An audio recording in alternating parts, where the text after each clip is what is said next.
Welcome to Two Warlocks and a Warlock, a Destiny 2 podcast. First of all, I do not consent to this. Second of all, it's 2 Titans and a Hunter because that was the only space that wasn't taken. Nope, it's 3 Warlocks this week. I guess you didn't hear what I said. That's fine. Good. I'm glad you agree. But I don't. Because like I said, don't consent. Welcome to Two Warlocks and a Warlock, a Destiny 2 podcast. A show where we discuss tips, tricks and tools to help all Warlocks succeed and enjoy playing more. What makes us different?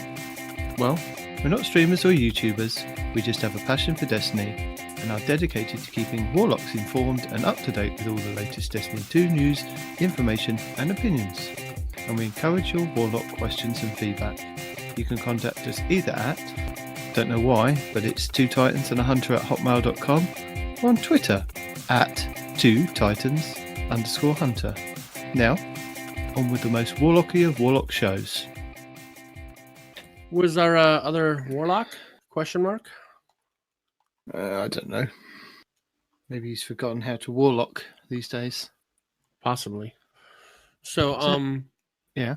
I'm gonna try to read my stuff first because my wife ordered groceries from the store and the groceries are ready to be picked up. So I don't know how they store them. Like, do they store them in a cold place while you get there or what? Not sure. But yeah. Okay. How's it going, boys and girls? Apparently we are Warlocks today. Oh yeah, we're all Warlocks. I'm not aware. I did not consent. I've done the intro as Warlocks, and that's it. You don't need to consent to being a Warlock. Warlock is not a choice you make. It's a way of being. I was a Warlock most of the day today, playing sweaty Denver-based Iron Banner. There you go, then. Iron Banner. Because all the Iron Banner is sweaty, all of it. Mm-hmm. It doesn't matter what country you're on. You're in the servers of. It's all sweats, no matter what. I've tried 3 separate countries, all sweats. Yeah. Well, on the bright side, I played the very minimum of Iron Banner. Speaking of Iron Banner, okay, how do you guys feel about the whole you cannot turn in tokens until you've completed that whole long quest line? Well, very upset. Yeah, mostly sad, but it's also mostly not a long quest line. Okay. This is the first time I've had to wait till the second Iron Banner to get it done because I just gave up on the rocket launcher kills about halfway through. I think you needed 15 and I had like 7 or 8 of them. I was about halfway, like 8 or 7 of 15. I was like, no, I'm not doing this anymore. I can't get to the heavy enough to get rocket launcher ammo to get the kills. If I have it, I'm going to kill. It's just that I played a dozen games and got like 1 kill out of it and just said enough. I'll do it next time around. Well, the thing that irks me is not only just that, right? Because obviously that does irk me. But what really gets on my nerves is the fact that it won't stop freaking flashing. I know I have tokens. You won't let me turn them in. Stop flashing at me. You know? See, you just need to adopt the flash block that I installed into myself when Eververse flashed for a month. And I was like, honestly, you can flash all you want. I'm going to ignore you. I'm not going to look at you. I'm not going to acknowledge you. You can try to get my attention all you want. Do not care about you. That sound can only mean one thing, and one thing only. Yet again, we have been crashed. So, let's welcome our guest. Doi. Well, welcome to the podcast, Vadodi. Nice of you to help fill in for Respawn. Thank you. Appreciate being here. I'll just explain what's going to happen. So, Respawn at some point is going to disappear in the podcast and then reappear, and it's going to be seamlessly edited that he's not actually disappeared. So when Vadodi starts speaking and we ask him questions, you may know that Respawn's not here because he actually gets some words out. I can arrange that doesn't happen. Hold on. Is there a record feature on my computer? I'll just play it on a loop where I interrupt and just say like nonsense that makes no sense as usual. Absolutely fine. And then I'll just play on a loop, right? Yeah. So like every other week. Got it. Right. See? Be careful what you actually play and loop because you know that might be turned into a song. He says might like there's a chance. I will only loop copyrighted things. Then it can't go in the podcast, can it? Exactly. Yay! So, welcome to the show, Vadodi. Respawn tells us that you are an actual warlock in real life. In real life, yes, yeah. In real life, I'm a warlock. Wicked. Tell us a little bit about you. And Respawn tells us that you played D1 with him. Now you've only just come back into D2. Yes, I played D1 for years. I did all the raids and quests. The only thing I probably didn't do was Wrath of the Machine. Was that the last raid? Yes. Correct. Yes. That was the one thing I was never able to do because I had kind of dropped off. It was supposed to be a short sabbatical, and then I was just like, you know what? There's other games. I was literally playing 12 plus hours a day on Destiny, and it's like all these other games, and then I just kind of never came back. There is no other games. I'd just like to correct you there. There is only one. And then it moved on to a second version of it. Yeah. So what brought you back to Destiny 2? Well, I mean, I have been keeping up to date in terms of the base campaign stuff. Like every time there was a new expansion, Warmind, and Osiris, all that stuff, I was coming back and playing campaign, but then I would just kind of drop it again because I do love the lore of Destiny. It has some great lore, the Worm Gods, the Darkness. There's just so much. There's so much thought put into the world building that it's a very beautiful and majestic story, and at the very least, I like to keep up with that. Fair enough. But then I started seeing these cool guns, and I was like, man, I want to play again. Not just a story. Like I want the sleeper sim. I want the bad juju. I want all these cool guns and the ghosts and the shaders and all that jazz. Pulled me in screaming again with all the cosmetic stuff. Are you a fan of the Everse model where you can buy a lot of the cosmetics these days? Yeah. Well, I have a love-hate relationship with pay to cosmetic. On one hand, I think it's great because it's not pay to win. Pay to win sucks. Never do pay to win. On the other hand, I think it should be a little more like Star Wars Battlefront 2. If anyone has ever played that game, in that game, it has a pay to cosmetic model. Has just been edited out. But it basically it's like, hey, if you play the game, you can get all the same stuff without paying real money. It's just you have to pour, extra hours into it, which is, this way it's fair because the people who have no lives like myself can just grind forever. And then the people who are casual but have a good job, they could just be like, oh, I want that same thing. Buy it. Yeah. I think that's what Destiny are trying to do towards the end of the season, where you can just kind of buy the points on your pass to get all the stuff towards the end. So it's something they're kind of looking at, but it's not really pay to win not in so many words, but I mean, if you're on the premium track, you do get higher tier armor. There is that, so you get higher stat rolls on that. Whereas on the base set, you don't really. I think it's 40s on the premium track. You get highest 60, 62, 65, but it's not really pay to win. Yeah, and I appreciate the fact that Destiny is not pay to win. Just pay to win the fashion game. The only game that really matters. So, shall we kick things off with This Week at Bungie for the 23rd of January 2020? I think we should. We should tell the good people what has gone on this week and what they can expect next week. Well, yes, we should do that first, shouldn't we? I should do that first. Well, it will go back to the Arc Legendary Sundial. Crucible rotating playlists include Team Mayhem and Countdown. And guess what? The flashpoint is anyone's guess because it wasn't on the screen this week. So the flashpoint is going to be old Russia. They did a lot of talking of, hey, go and do this, go and do this, go and do this. This is next week in Destiny. I'm thinking, no. That was finishing on Tuesday at reset, it says. That's not next week. And one little line at the bottom. Team Mayhem and Countdown. It's like, no flashpoint, no other information. No, don't know what's happening next week. Okay, brilliant. So I'm curious if Team Mayhem is different from the normal Team Mayhem we have. Was it actually an individual mayhem the entire time that we were just playing in teams? It's just mayhem. Maybe More I don't mayhem. know. Maybe the Lots of points mayhem. are different. Yeah. Something. We'll find out. Yeah. See, So- so to my point, even Bungie doesn't care what the flashpoint is. See, no one cares what your flashpoint is anymore. You'll be surprised on Tuesday.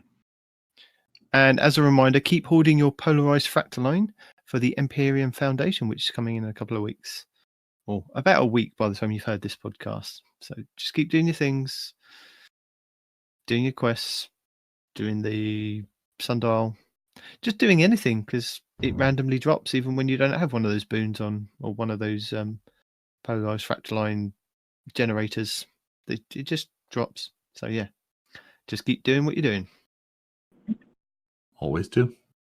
Let's dive into this week at Bungie. So they say the path was found. The corridors of time have been charted. Guardians from around the world took on the monumental challenge of navigating time itself, some losing their minds in the process. We've never shipped a puzzle of this size before, and watching the community engage was a thrill in itself. We've seen a few requests for commentary on the creation and development of this puzzle. As always, we're happy to invite you behind the scenes and share some of the thinking that goes into the experience you play. Destiny Dev Team. Over the past week, we've watched in awe as the community came together to solve one of Destiny's most complex puzzles to date. Everyone who took the time to participate in the solution will be remembered for years to come. Whether you submitted a screenshot, transcribed puzzle pieces, generated maps, wrote code, worked on the data, or cat wrangled this monumental team effort, please take a moment to congratulate yourselves. Your efforts and accomplishments were truly inspiring. Watching the first player solve the puzzle in the early hours of Monday morning was a career highlight for many of us on the development team. With the puzzle solved and the corridors of time closing next week, we wanted to take a moment to talk about our goals and early designs for this puzzle. When we started planning the puzzle, we created a few goals to guide our development, creating a time maze through which any player can dive to discover secrets and lore, serve as a shared community puzzle that rewards an exotic fusion rifle, celebrate community achievements, and invite all players to partake in the reward. With this goal in mind, we took inspiration from multiple sources in creating an early design puzzle. And they say the bones of it originated several years ago with the discovery of the sleeper simulant and the ensuing quest to unlock it. At the time, we recognised that the moment of discovery was reserved for a few people that happened to be online at the time when the hidden content was unlocked. Similarly, the secret missions for Whisper and 0 Hour are also moments of discovery reserved for a few people online within the time limit. By contrast, this puzzle was meant to be experienced by everybody who wanted to be included. During our annual studio pentathlon, many of us spent the entire day solving puzzles crafted by some of our brightest minds. This always accumulates in a meta puzzle that cannot be solved without the contributions of all the smaller solutions. Similarly, with the Corridors of Time puzzle, it was designed from the start to be very simple in nature, but also required all of the little bits coming together in harmony before revealing the solution. The puzzle seemed to fit well with this idea of corridors of time, with players meandering and weaving through time to find a specific reality. Again, we want to thank everyone who participated in the puzzle or cheered from the sidelines. So here's a list of everybody that's kind of was involved from what I can gather.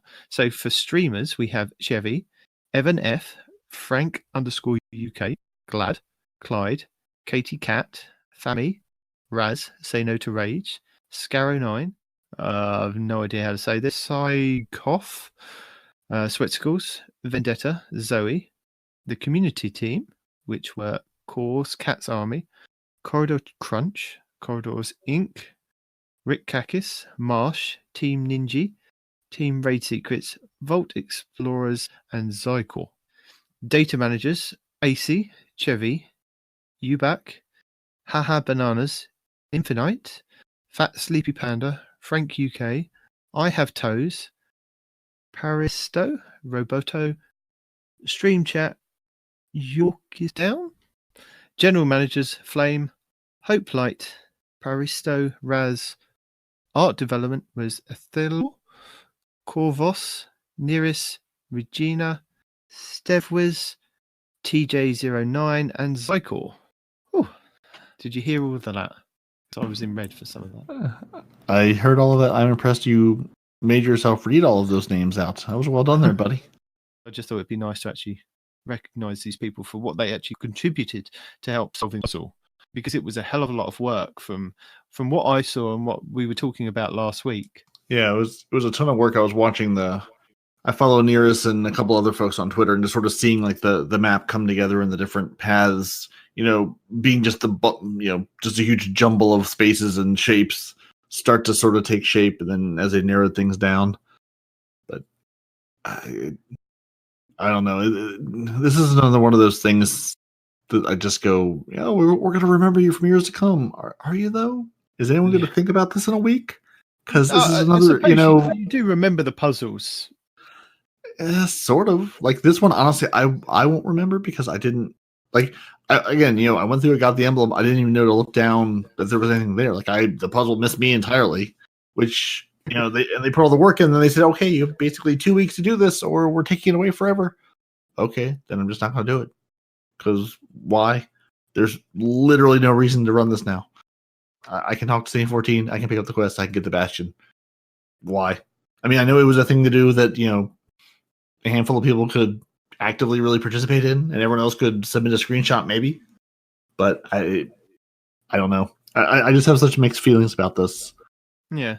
I did think it was interesting. I saw Kotaku had an article in it, and a bunch of other places have picked it up too, about Bungie said sort of they used the movie Cube as sort of inspiration from this, which is one of my favorite movies. So I thought that was interesting. So Cube, if you haven't seen it, it's a horror movie where a bunch of strangers wake up in a cube, and sort of as they make their way through each of these different cubes in this maze, each room looks most identical to the last room, but there's weird symbols and colors and shapes and death traps that try to kill you. So of course they're trying to make their way through and trying to figure out which of them you can trust, which I thought was interesting. That was sort of their inspiration for this, because there wasn't really anything at stake.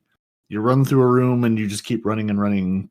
I think it was more the people just keep going through this structure over and over again, and they don't know if they're making any progress or not. Well, yeah, that's a fun movie to watch, but it's not a very fun game to play. So, I could see where the inspiration was, so I thought that was interesting. But it's again, it's just they say, this big community event, but no, it really wasn't. It was the 30 or 40 names that Night Demon read off, and all the folks who submitted screenshots, but largely you could have gone through and still could go through the game without ever knowing this thing existed. If you just, pick up Destiny casually and go play whatever, you could have totally missed this, and it would have no bearing on your life one way or the other. And again, to make this whole thing 2 weeks, you put, again, however much, it's the biggest puzzle they've ever made and all this. Why take it away? Why not leave it there and, drop some other little treasures into it periodically? Have it be a living part of the game, instead of, hey, we built this whole thing for 2 weeks and now it's gone. Oh, okay. Or a living part of the game for at least till the end of the season. Right. Yeah. At least that, because would I get my 19 lore things at some point? Yeah. Am I going to do it, before Tuesday? No. So, there's, I've seen some things on Reddit and just some different articles. You had to be there when parts of Destiny, and some of them are fun and exciting, and some of these just, I don't know, just sort of hit me as a lot of work for not much. I mean, we got a reward a couple days early that we were going to get anyway. Yeah, it's like it's a cool thing to do if you're a streamer and looking for a puzzle to solve, but that's the puzzle part of Destiny is fun, but it's a looter shooter. I'm not playing it to solve in-depth puzzles, which, again, you still, even as a single player, couldn't really solve or really have a hand in unless you're tens and tens of hundreds of hours to throw at this thing, or can write a script to put pieces together or something. I don't know. It's they keep saying big community event, but yeah, it was sort of, but not really. I don't know. It just sort of hits me cold. The whole thing is just like a whole lot of work, and for what? I don't know. Maybe I'm just old and grumpy this week, but it just seems like, what's the point? It's interesting you say, the had to be there when kind of moments that they kind of hinted at, and then they're trying to push more towards. But we had 3 weeks of the Dawning where we could have upgraded a Sparrow that I had more of a, you had to be there when to upgrade that Sparrow, and it was on the roadmap of, you've got 3 weeks to do this. This thing's come around and gone, this is here. It's not on the roadmap. Nobody really knows about it. So you had to be there when you had to just, know that this thing was going on. Because if you're away, you're on holiday for 2 weeks, you don't have access to cross-save or the Stadia or anything else like that, then you've missed out on 19 lore pages. You've missed out on an emblem. And, that doesn't seem fair, because maybe you might have made considerate, I know Destiny's not the be-all and end-all of your life, but you may have made some kind of adjustments to kind of be involved somehow. I don't know. Honestly, I'd say go watch the movie Cube, and it would be more enjoyable than this puzzle. And I don't know. It was interesting. I do appreciate, though, them saying, like, sort of, here was our inspiration behind it. Here's sort of the story behind it. I like having sort of some insight into sort of what they were thinking of when they built these things, because at least I can see, okay, that was sort of what your motivation was or your inspiration. I can sort of see why and how that fits together. But again, it felt like a puzzle with no stakes. It's not like there's any. You run through a room and then you get to another room, and another room, and another room. There's no boss fight. There's no stakes. There's no materials I can collect. There's no nothing. It's just, do I want to run through rooms endlessly, and then to get a gun that you're going to give me anyway? I don't know. It just, the whole thing just seems like, what's the point? But anyway. So what would you have done? Every 5 levels, put a boss fight so that at least you're making some progress or something? I would give some point to it. I don't know. I mean, the whole thing just, again, if I were playing Destiny more casually, I could have completely missed this entire event and wouldn't really be any worse off for it. I don't know. Had we not completed the puzzle, do you think the Bastion would have been released? Yeah, it was on the roadmap for the 28th. They would have released it on Tuesday. Yeah, gotcha. They would have given C14 or whoever the quest on Tuesday, and that's it. So it's like, yeah, we got this a couple days early, but why? Why not make it a different?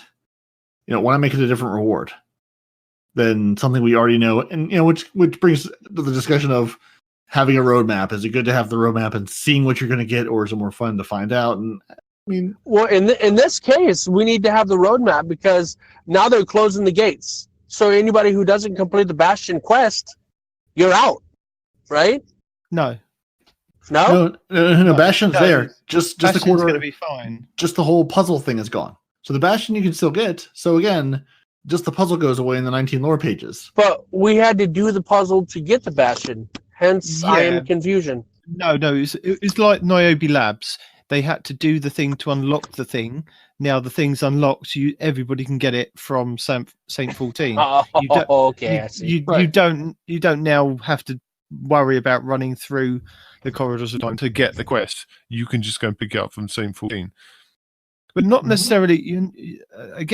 You're missing out on the lore pages and the emblem. You're also missing out on story content as well, because at the end of that last 30 or so doors that you go through, there's quite a significant part of a story. I know it's just audio, but it seems very interesting that it could tie into something later on down the line, that if, again, you weren't there when, you don't know that's happened. You don't know that part of the story. I mean, they may kind of bring it up again in like a cinematic or something from another point of view, or a ghost point of view, or so on and so forth.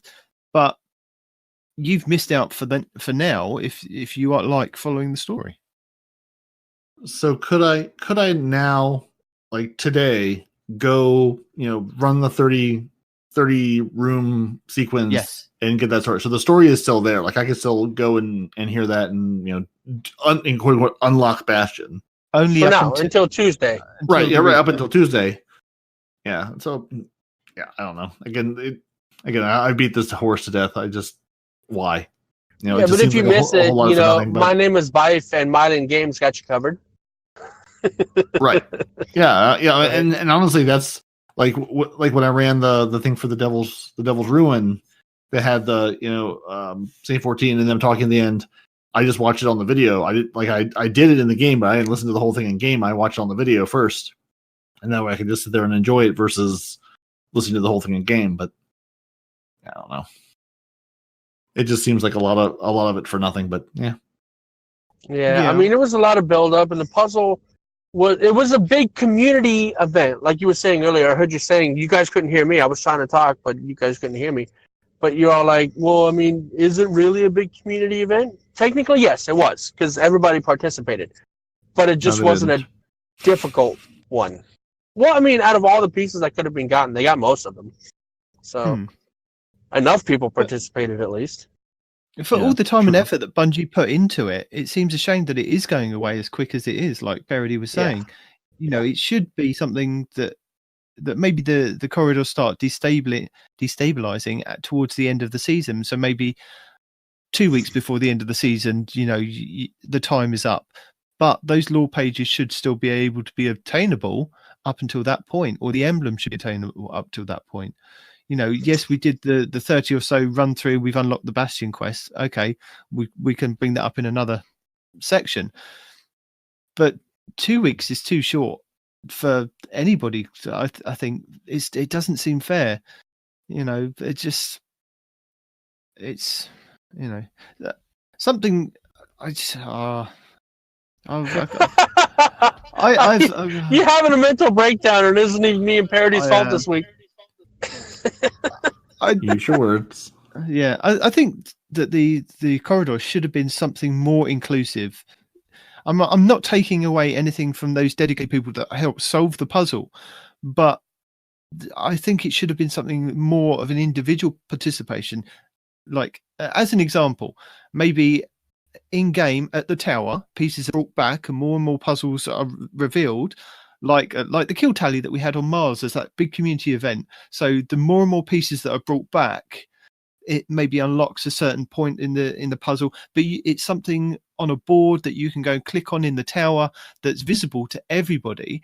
And say the more things that are run through, more people that run through it, or the more enemies that are killed in it, maybe that triggers something else to be then revealed on the puzzle. Yes, it would then kind of be time gated, but then they could kind of work it out if we're working faster and going through and deciphering this puzzle quicker. That would have been more of a, you can go in and actually help solve this rather than go to this streamer and give them a picture, for them to then create a spreadsheet, do this, do that. Because, I mean, Datto mentioned it on his YouTube video that he put out about the Bastion, that he knows what it's like to be like a normal person this time round, because he hasn't been involved in it because he was away. But I don't feel that he actually kind of gets it, because this is one experience that he's kind of missed out on. He'll be back for the next time. The next time there's a big puzzle, Datto will be there, or math class will be there, and they'll be involved, and oh look, we've done this. But it just seemed that it was like, oh look, this is a puzzle for the streamers to figure out. Oh joy, let's just all wait around and see what they have to do. I can contribute. I could go into their stream and say, I've got this puzzle piece.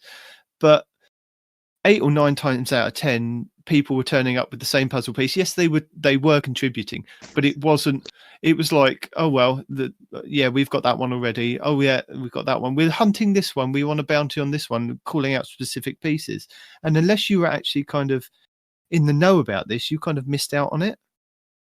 And I understand that it's building the viewerships on these Twitters or on these Twitch accounts and these mixers on the YouTubes, and that's good for those guys. But it didn't seem like it was a puzzle for everybody to actually get involved in.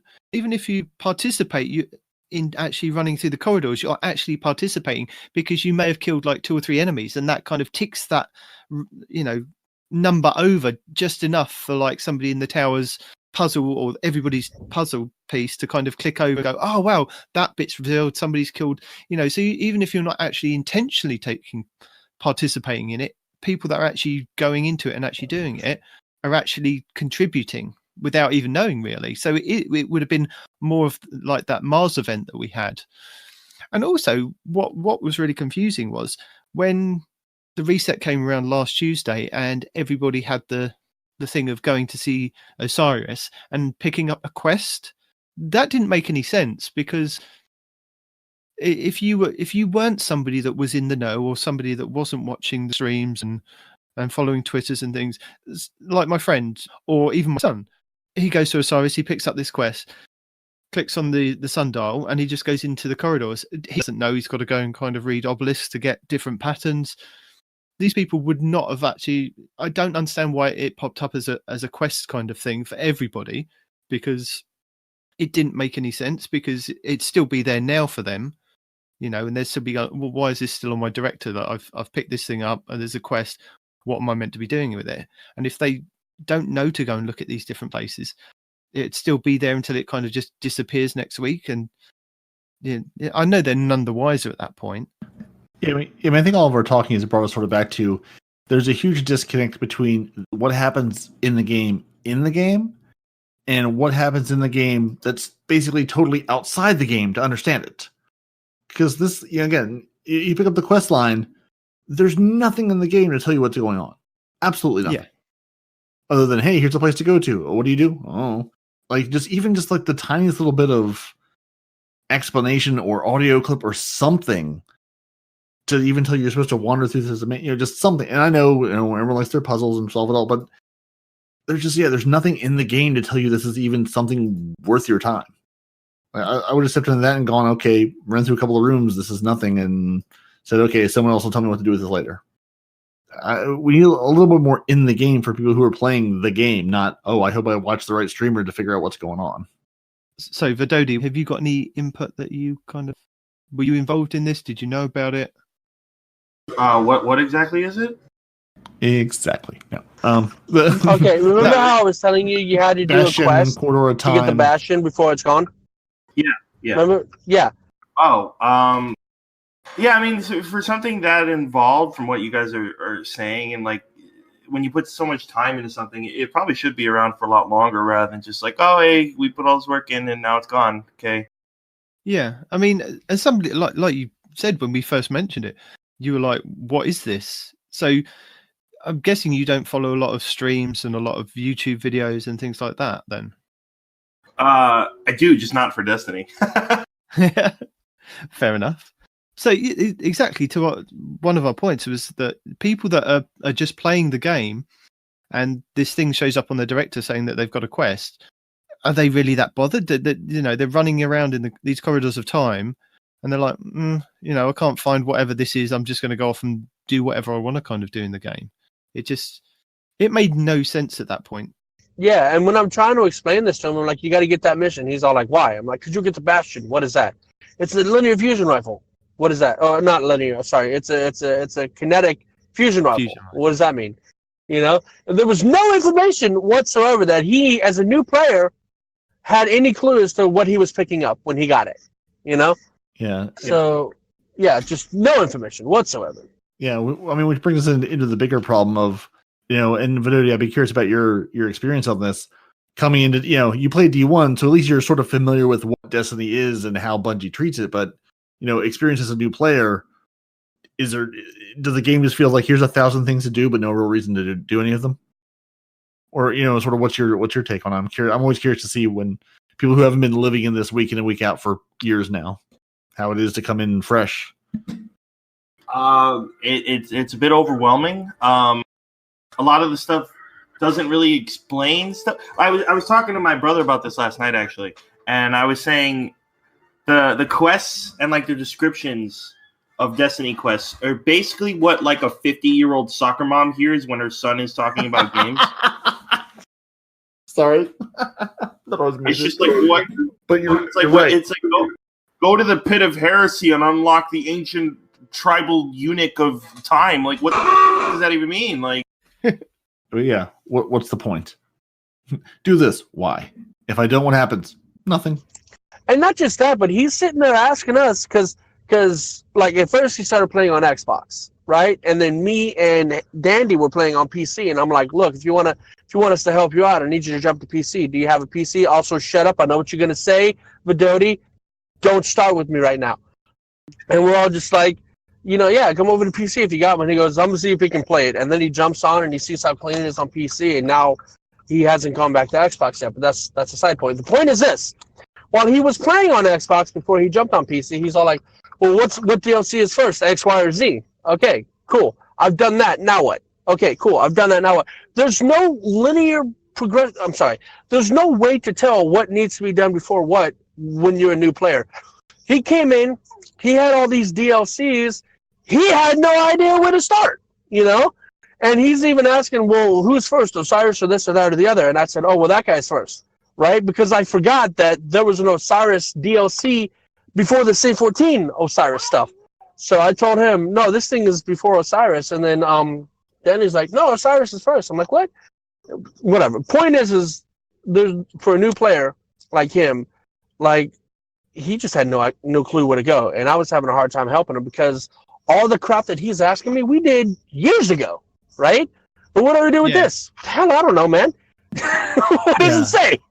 Right? Yeah, and even the stuff you've done, it's like, okay, I did this, but it's not like it's if you don't do this, it'll stop you from progressing. Like all these exotic weapons and all these side quests and all these things, like, well, if you don't do it, it's not like it's gonna gate you from doing. It's not like you have to do this to unlock something else. Like, yeah, there's some campaign stuff, quest stuff, whatever, but it's not like, oh, if I never touch a gambit, it's not like I can't go do something else. It's just, yeah, here's your buffet of stuff to eat where none of it's really related and there's no story even to try to follow. Go pick something and figure out what it is. Good luck. It's something they need to spend some time with to even just help people explain why am I doing any of this? Because the answer, he brought up a good point. The answer is hopefully, because I'm playing with my friends, because beyond that, I don't know what the reason would be. Right. And he brought up a good point. He says, this is an MMORPG, right? I'm like, well, yeah, kind of. He goes, why can't we trade weapons? I was like, because then it takes away from the grind. And he said, MMORPGs are always the grind anyway, but you can still trade weapons. And Vadodi was tilted. I was just like, dude, chill. But no, he's got a point, though. I understand not trading like exotics, like 10K voices and things like that. Maybe not even pinnacle legendaries, but if you got like a really good rolled, go figure, and you got a new player, be like, here you go. Have at it, As long as you meet the level cap for it, there you go. Have fun with it. So, I mean, the way Vadodi explained it, he goes, yeah, if it's an MMORPG, there should be some level of in-game trading, even if it's only between friends or clanmates, right? Introduce some kind of a trading / barter system. That way, guys like him could get a leg up or whatever if they're just joining the game. Yeah, possibly. Yeah, and there's really nothing. It's not like any of it matters. It's not like it's going to take away from something. No, because you'd have to kind of bar some weapons like the Not Forgottens and the Luna's Howls from being traded. Right, and that's what I said. Exotics and maybe some of the pinnacle legendaries. Right, I get that. The things that you had to actually grind for and get, sure. But just like the random rolls that you can get anywhere in the world drops or whatever, right? There should be no restriction to trading those to somebody. Oh, you've got a god roll freaking spare rations? Hell, I've got nothing. Can I have it? Can I borrow it? Can I buy it from you? I've got this god roll.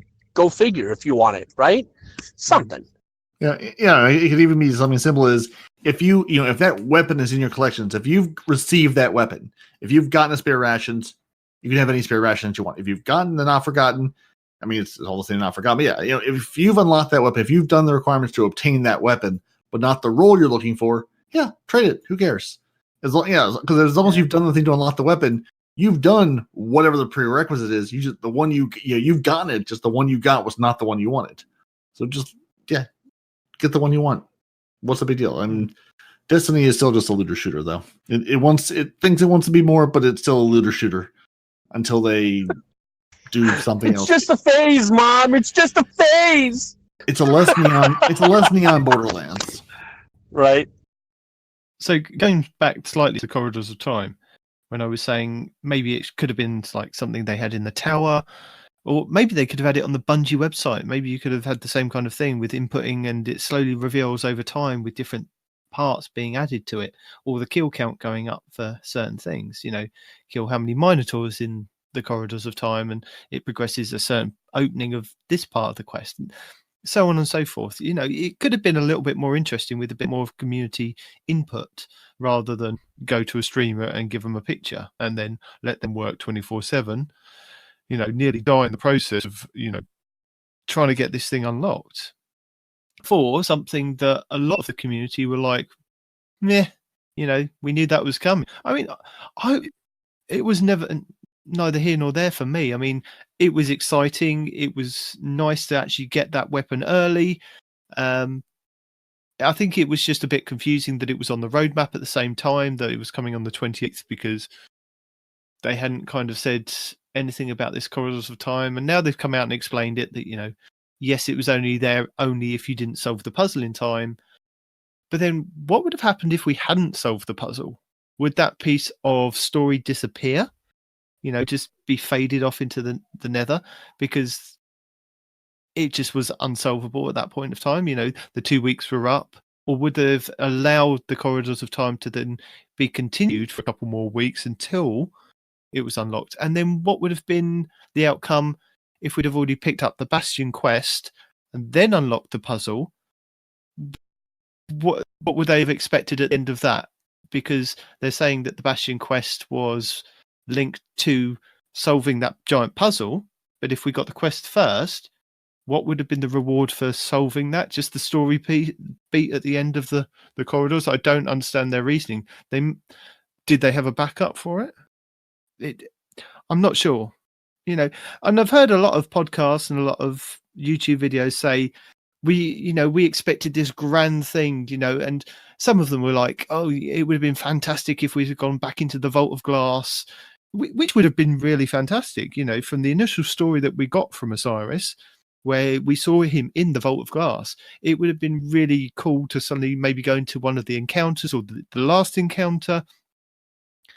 You know, maybe it's a match-made thing or just random thing that you just got dumped in at Atheon and had to kill the boss, and maybe a Vex Mythoclast might have dropped for a random person in the team, which then would have got people to keep going backwards, you know, keep going through the Corridors of Time to see if they could get this legendary weapon to be brought back into D2. I could understand the excitement about different things like that and having something, you know, they put all that time and effort into the puzzle, but not the end reward. And I know it's time and money and things. And yes, it would have just been totally mind-blowing, exciting for Destiny 1 players to go back and possibly do that. It's something cool for the new players coming in Destiny 2 to go, what's this? And then go back and learn about it. It's just, I don't know where it would have gone if their plans had gone askew. And I don't know if they could have put something else in at the end. What do you guys think? I almost wonder if they had a plan. If it didn't go, I mean, I think honestly, if the puzzle wasn't solved, I think at some point they would have just opened it, sort of like they did with the Niobe Labs. I mean, that's exactly what I was about to say. Yes, they're just giving it to us. I mean, and that was because they, missed a step and then you couldn't solve that puzzle because it was broken. But I think if they would have said, hey, by the 28th, if 2 weeks went by, they either would have, they probably had some hints they would have dropped. If it came out and for some reason everyone just said, what do we do with this? Yeah, hey guys, look down over here. I think they would have dropped some hints and tried to get, push us in the right direction. But I think at the end of it, they would have said, hey, Bastion, the quest is available on the 28th. No matter what happens. It's on the roadmap, it's going to come out. That's just what's going to happen. Sort of being like, hey, we put a puzzle in and nobody solved it, nobody cares, whatever. I don't know. But I mean, I think we're getting the loot no matter what. It's just, do we get the loot with a puzzle or do we get the loot without a puzzle? And I got the loot either way, so puzzle is a moot point, which I think a lot of other people did too, because we looked at this and said, why do I want to run through all these rooms to take a picture to give to streamers when I can just wait until the 28th, or before, and get my reward anyway? What's the point of doing all this? That was sort of my whole point. I ran the emblem with two friends, and again, and we got the emblem, didn't even know there was a puzzle to think about at that point or any other part of it. I didn't go back in to run it. I was like, I don't care. Fair enough. Vadodi? I don't think I have any input on this particular subject. Fair enough. Night Demon wants us to care deeply about this. No, I don't. I just I feel like you're like, this is a puzzle. It would have been fun. And we're all just like, Good old British dad wants it to mean something. He wants Bungie's hard work to be not for naught, I guess, right? No, guys, you have to care. They work so hard. Come on, please love Bungie right now.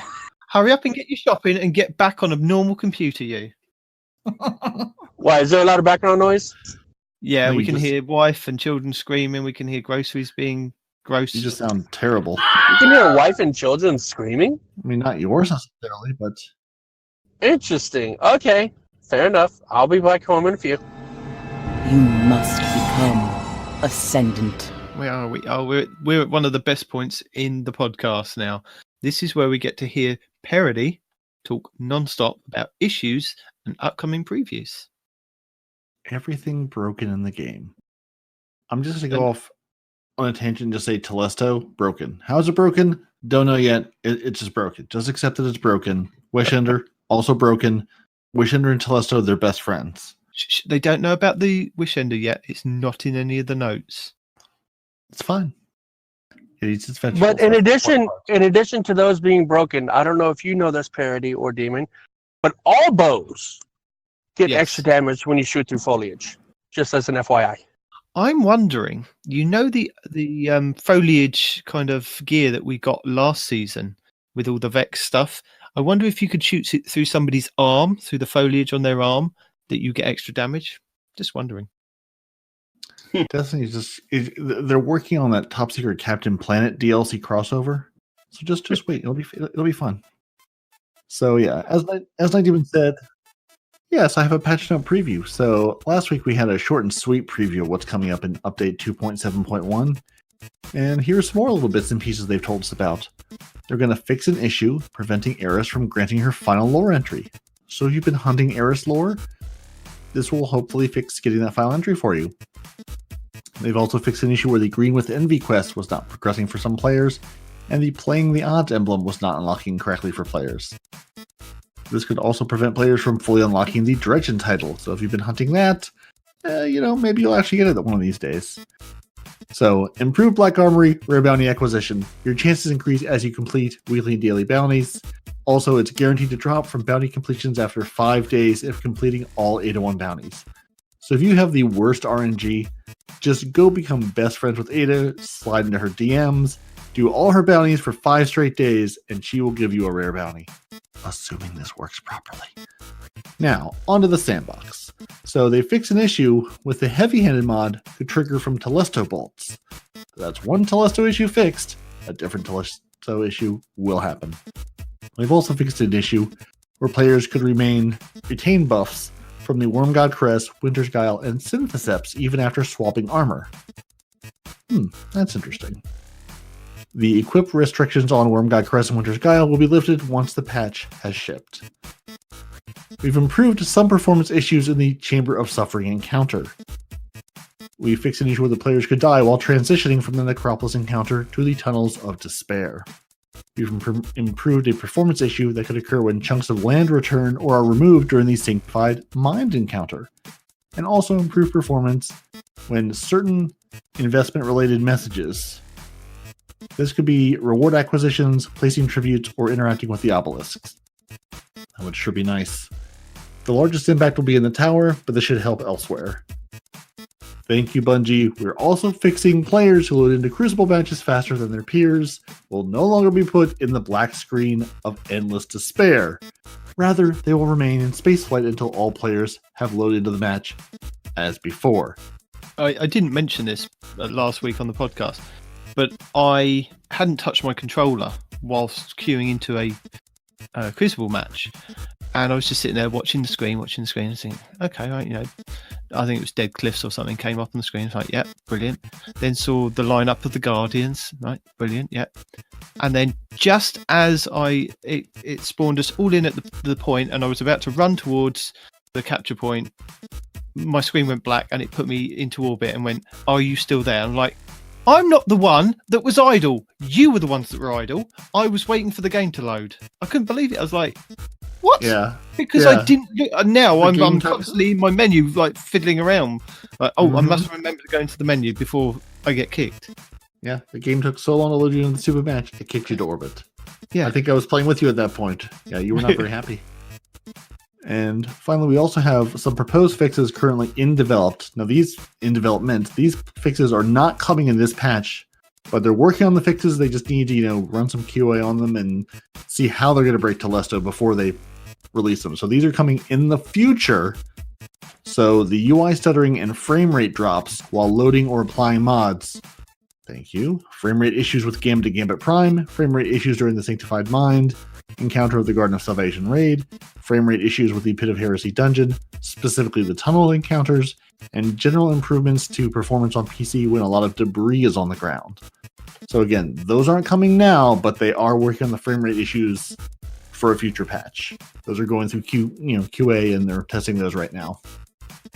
I hope they fix some of the stuttering in the game itself, because oh boy. I thought you were going to say fix some of the stuttering in the podcast, but that can't be fixed. That's your job, Mr. Editor. Yeah, you're here to fix the stuttering. That comes inherent. That's a bug, not a feature. Players who have the Leviathan's Breath exotic quest will now be able to access the Arms Dealer Strike. The quest will become available to all Season Pass owners regardless of which Season Pass they own. Players can pick up the quest from Banshee 44 in the Tower Courtyard after reaching Power 800. And you've all forgotten about that bow because why? Progress will now count toward... people that have it and couldn't get it didn't forget about it. No, they forgot about it. Sitting in their vaults collecting dust as well. Progress will now count towards the Season 9 challenges, Season 9 rituals, Season 9 engagement triumphs, and the requirement for each one have been reduced so they can actually be completed during Season of Dawn. That's exciting. While our goal is to address these at the beginning of next season, these fixes may be delayed if further issues arise. We'll be sure to keep you apprised as we approach the season of Redacted. There are also performance issues they're investigating, yada yada. They're working on more things. They're not going to tell us about them yet. They're aware of it. And they do say if you have been encountering frame rate drops or stuttering issues, that's during gameplay stuttering issues, not speaking stuttering issues, please make sure to post your report to the help forum on Bungie.net.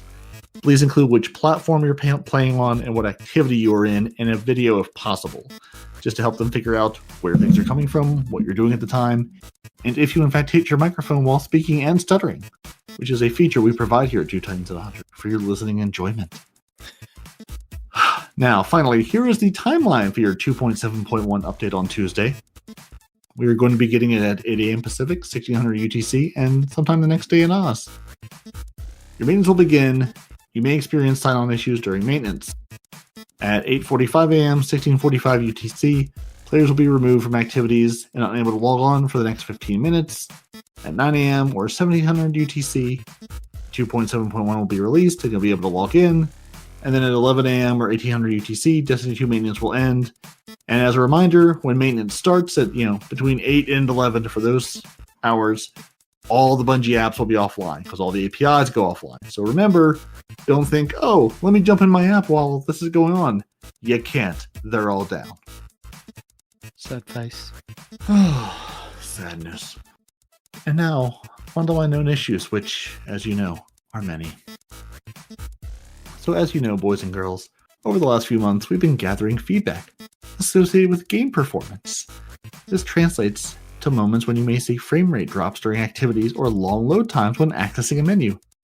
The team has been deep in the code, looking for the potential causes of these issues. Telesto. Let me help you. It's the Telesto. It probably is. It's totally the Telesto. Let me tell you. So here's the latest known issues we've reported in the help forum. So if you're seeing these are issues, you're not going crazy. The Ifrit's Gift Triumph isn't unlocking for players who collect 50 Iron Banner packages from Lord Saladin. When resetting Infamy rank, progress gets reset for the Get Closer step for the Green with Envy quest. The Subdial Fractaline Extractor 3, obtained from the Nessus Obelisk, incorrectly states an increased chance to find the Polarized Fractaline when completing Vanguard strikes, It actually gives you a better chance to complete them. To receive them when you complete the Sundial or Menagerie, which we mentioned before. The 3 dreaming tokens given to players during the Wish Ender quest sometimes do not all go into the player's inventory and cannot be reacquired on that character. Ooh, sad face for that character. And the Warlock's Arc Web no longer chain lightning's enemies. So remember that sweet video about the Warlock chaining all that lightning? Yeah, that's broken now. Sorry. Blame the Telesto. And as always, for a full list of these issues, go to the Known Issues article. We'll have a link on the show notes. Hit up Bungie Help on Twitter or go to help.bungie.com into the help forum. So yeah, if you're seeing bugs, tell Bungie about it. Tell them what platform you're playing on. And if possible, give them a video because that makes it much easier so they can see what you're seeing and know where you are. And that has been all my issues and patch notes and previews and, my inability to speak. So, yes, we keep joking about the Telesto being broken and how it's like breaking other things. But in reality, it most likely actually is. Because anytime that there's a problem, there also happens to be a problem with the Telesto. The very few times the Telesto was actually functioning as intended, I don't remember there being other serious issues going on. Because that never happened. The Telesto has always been broken. There has never been a time when the Telesto was not. It hasn't always been broken. There were times when it was. It's always been broken. You can't tell me otherwise. It's always been broken forever. Biscuits. So should we start at Respawn's report roundup, or have you changed the name this week? I changed it last week. You won't allow it. You keep saying nope. What is it? Okay, no. Okay, what is it? What did you come up with last week? If you can remember it word for word, exactly what it was, without listening to it now, you can have last week's title for now. There's no chance of that happening. Zero possibility.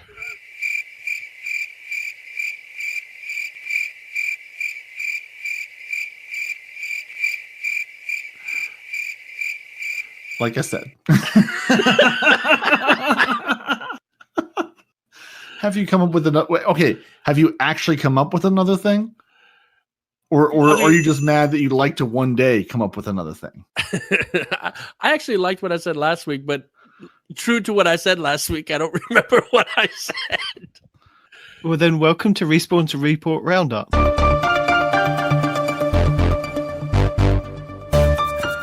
Damn it. Respawn repeating revolving text. There's no repeats this week. It is just Respawn's ridiculous rage-filled roundup. No, it wasn't that. You're not getting it. Respawn reading rapidly. Respawn getting wasted as he reads things that he's read weeks in a row. No, it's all new stuff. Respawn reading repeated text that he doesn't realize he's repeating again, and it's just more fun that way. No, that was last. I was talking about the drinking game where every time it's like, I'll let the team know, or we're working on it, or yada yada. That stupid ass game. Mm-hmm. By the way, I had a hangover after that. Thanks for that. Feedback. Okay, it's Cosmo. You weren't even drinking. You don't know what I did So before. we're skipping all the way to there, huh? We're doing that first, huh? That's what he yes. just So said. you can go to the shops. Remember, Yeah. Keep up with the storyline. The shops are very well. The storyline. This is a choose your own adventure book, and I've died 4 times already, so I'm trying to keep up. All right. So Cosmo, that guy, feedback that the following is what players would like to see has been passed along right off the bat. Just like the first.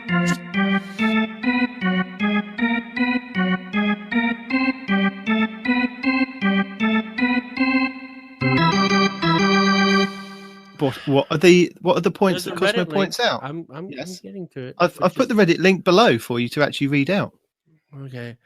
Vendor resets, more loot, post-game reward screens, trials, better exotics, extra RNG stats on drops, meaningful strike rewards. Again, they've let the team know. Is that a good summary of your feedback? The extra stats seems like it could be a fun idea, but would add another layer of RNG on each drop and create the potential for even more less optimal drops. I'd love to hear what others think about it as well. As well as this, most of these vendors would refresh their gear every week, I believe, bringing in new roles on gear and rotating the gear available.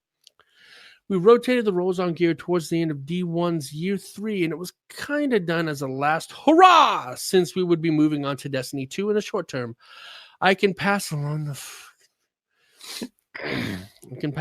feedback, yay, that you would like to see vendors offer weapons with weekly roll refreshes. They are aware, ding, ding, ding, of the community's concerns with the above topics, and FOMO and Eververse will continue to discuss it with the dev team Reddit. Nothing to share about Eververse as of now. Reddit, and apparently that has 2 links, so no information deserves 2 links worth of information. Cool. So we'll let the team know that they're still interested in seeing the city made into a playable space in a future update. The Want of Lies and Wishes exotic Warlock ornament for the Skull of Dire Ahamkara was meant to be included in Eververse this week, but it wasn't. Cosmos said, I checked into this. Looks like there was an issue and it didn't show up in the store. You think? Thank you, Captain Obvious. We will be adding it back for brightness in a future update. Reddit link. Up, and here's damage. Oh, here we go. Hold on. Feedback about the Corridors of Time puzzle can be found here. It's a link. As a question, do you find the story of the community coming together to unlock a new, unique exotic early as a letdown due to the time investment to do so? Is this because of the reward or something else? Would you have preferred expectations here as opposed to mystery? Okay, that's actually a valid question from DMG. I'll put a point in his favor for now. When creating the roadmap, we have the goal of setting expectations of value It is proposition. Okay. Yes. When creating the roadmap, we have the goal of setting expectations of value proposition, or what's the amount of content coming with the season pass. This gives players the ability to justify the purchase compared to previous seasons. The lack of having the exotic listed could lead to a discussion of lack of value. The lack of a roadmap could lead to discussion of us hiding the season and not providing ample information for an informed purchase. So, with those thoughts in mind, would you rather see a lack of expectations going on into a season or more expectations set? It is an interesting tightrope to walk, a challenging one even.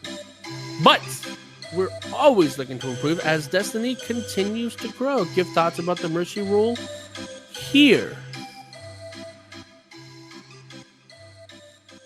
Thoughts about the Mercy Rule? What? It should kick in quicker in Iron Banner when you're being stomped like 80-20. Just end it. Just let the game end. They're going to win. There's no point in trying to come back. Just end it quicker. Or when they've got 50 points and you've only got 6. The game should see that that's no. Please, no. That's a fair point. But also, Bungie needs to actually fix what they discussed in a past update about not putting you into a game that's already in progress and being lost. Oh, no. I had the opposite the other day. I got put into a game and I won as I was flying in. Nice. Better. But I think if you're down by that many points, Lord Shaxx should come into your team for like 30 seconds at a clip. And I'm not saying wipe the entire other team, but he should run alongside you and murder everybody. Because I ran into Lord Shaxx 2014, who's apparently the newer version of Lord Shaxx in Iron Banner this week, which made me think I want the actual Lord Shaxx to fight alongside me. Or Saint 14. I'm not picky. Just give me some Titan Dad to coax me on my way as we're down 50 points, at least for the morale boost and get some witty banter going. I would definitely prefer Saint 14 if we're picking Titans here. Either way, that's a very interesting game mechanic. Mm-hmm. He is Titan Dad after all. Titan Dad will help you on your way. But seriously though. Okay, so it's like a reverse of kill streaks from Call of Duty. So when you're negative 50, you can call in a super champion to save you. Reinforcements have arrived, Guardian. It's like a catch-up mechanic though, isn't it? But Destiny style. Yeah, no, absolutely. Yeah.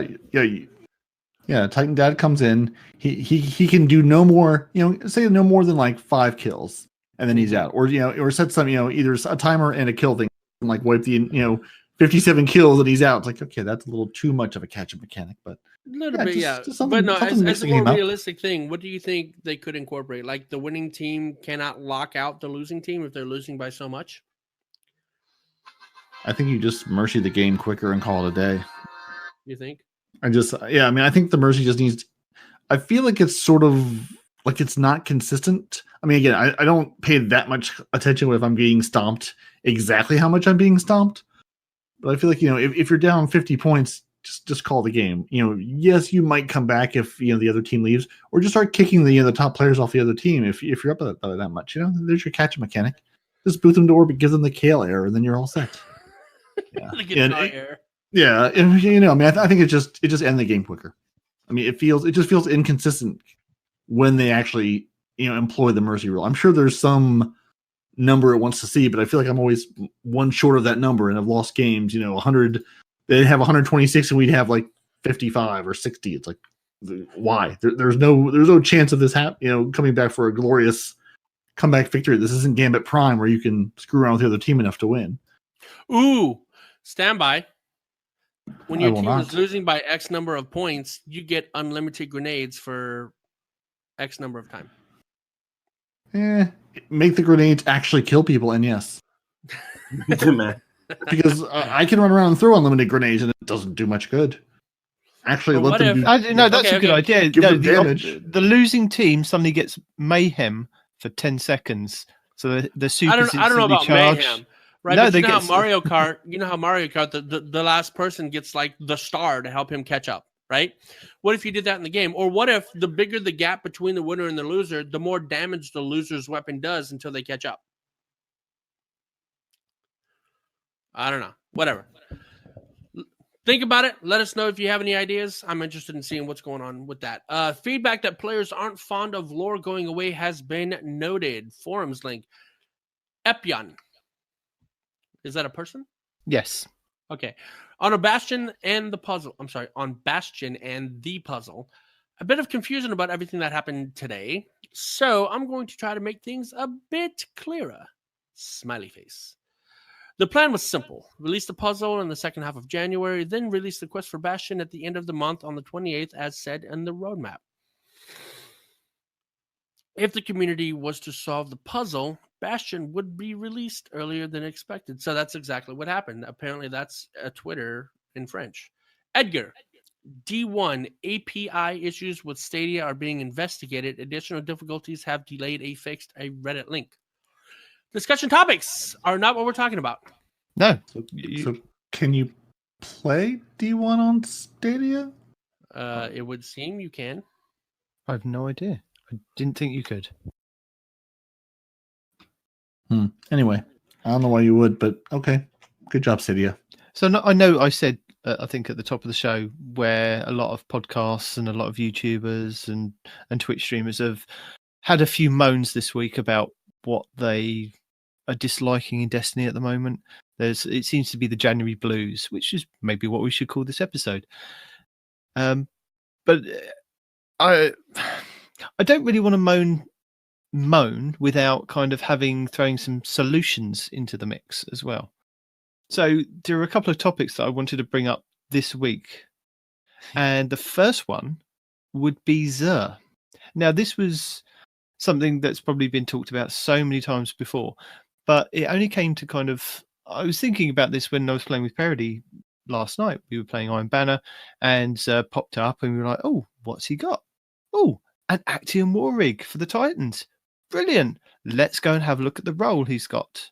Now, the role he had was a stat roll of 48. I was like, okay. And it was Arc. And it's like, I can pull that out of my collections. I know, I've already got the thing, but somebody else might not actually have that item. I think somebody in the clan said that they hadn't got it. They were excited to go and get it. But the thing with that is with Xur, I feel that he should be more of somebody that actually offers something for everybody. So have a curated role of the Actium War Rig. So not with Arc, but with Solar, because Solar are the ones that you can put the mods on for auto rifles, which is what you want to use your Actium War Rig for. You want to just keep killing things, more and more bullets, and with the added extra flinch that you can get from, or the not getting flinch through auto rifles, which would be a perfect combination. So maybe Bungie should look at something like having curated roles from Xur, that he brings these different roles each week, and it maybe not high stat roles, or maybe put high stat roles, so that it gives the community something to actually go to him for, because the large amount of community don't log on and don't go and have a look at what he's got, because they've got everything already and they know he's got really bad roles, so what's the point, kind of thing. I mean, like I was saying, he hasn't even got the right role that you'd want on an Actium War Rig. I mean, what is stopping Bungie from actually curating each piece that goes into his inventory each week? Yes, I know that they say it's random each week, but what is the problem with curating it? They did it in Destiny 1 for quite some time. They actually made sure that they were picking different things, and when things actually showed up that they shouldn't have been, they took them away pretty quickly. What is the issue with having like high strength build on a Worm God's Caress, the Claws of Ahamkara, the Liar's Caress, etc., etc.? Have different curations for what would actually strengthen that exotic, so it would make people actually want to go and visit him. And like with Destiny 1, we had the ability to re-roll the armor and weapons. So, but not necessarily exotics, but we had the chance to re-roll exotic armor pieces. So we had things called glass needles, and you could buy these in a pack of 3. So you could I think you could buy as many as you wanted, but they came in a pack of 3, and they cost quite a lot of your currency at the time. And what I'd like to see is like high stat rolls that you could then re-roll. So possibly, if you got like we'll take the Actium War Rig because I'm talking about it. So say you got an Actium War Rig and it's got a stat roll of 62, but you want more intellect than you want strength. So maybe the reroll could help you re-roll that. It re-rolls all the stats, but it doesn't go any higher than 62, but it also doesn't go any lower than 62. But it just rejuggles those 62 points until you get to the point of, yes, I'm happy with that. So maybe you might get something that gives you 20 or 30 in whatever you wanted in that. Maybe you want intellect rather than strength. Or maybe it rerolls the element as well as the stats as well. So there's more chance of it being completely messed up. So you may get the perfect roll, but it's again then in the wrong element. So you have to re-roll it again, grind out to get more tokens to then go and buy these things again. So it gives Xur a reason to go and visit him. I mean, what do you guys think on this? I agree. There's no reason to visit Xur.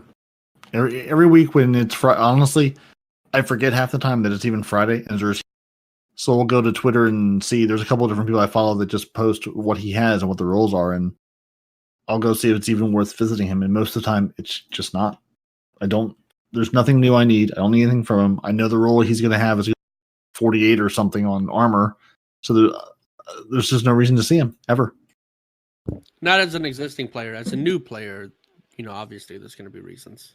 I can definitely agree that Xur is an important figure in the game and the war in general, and having him be completely worthless after being a committed endgame player seems a bit unfair to the player base.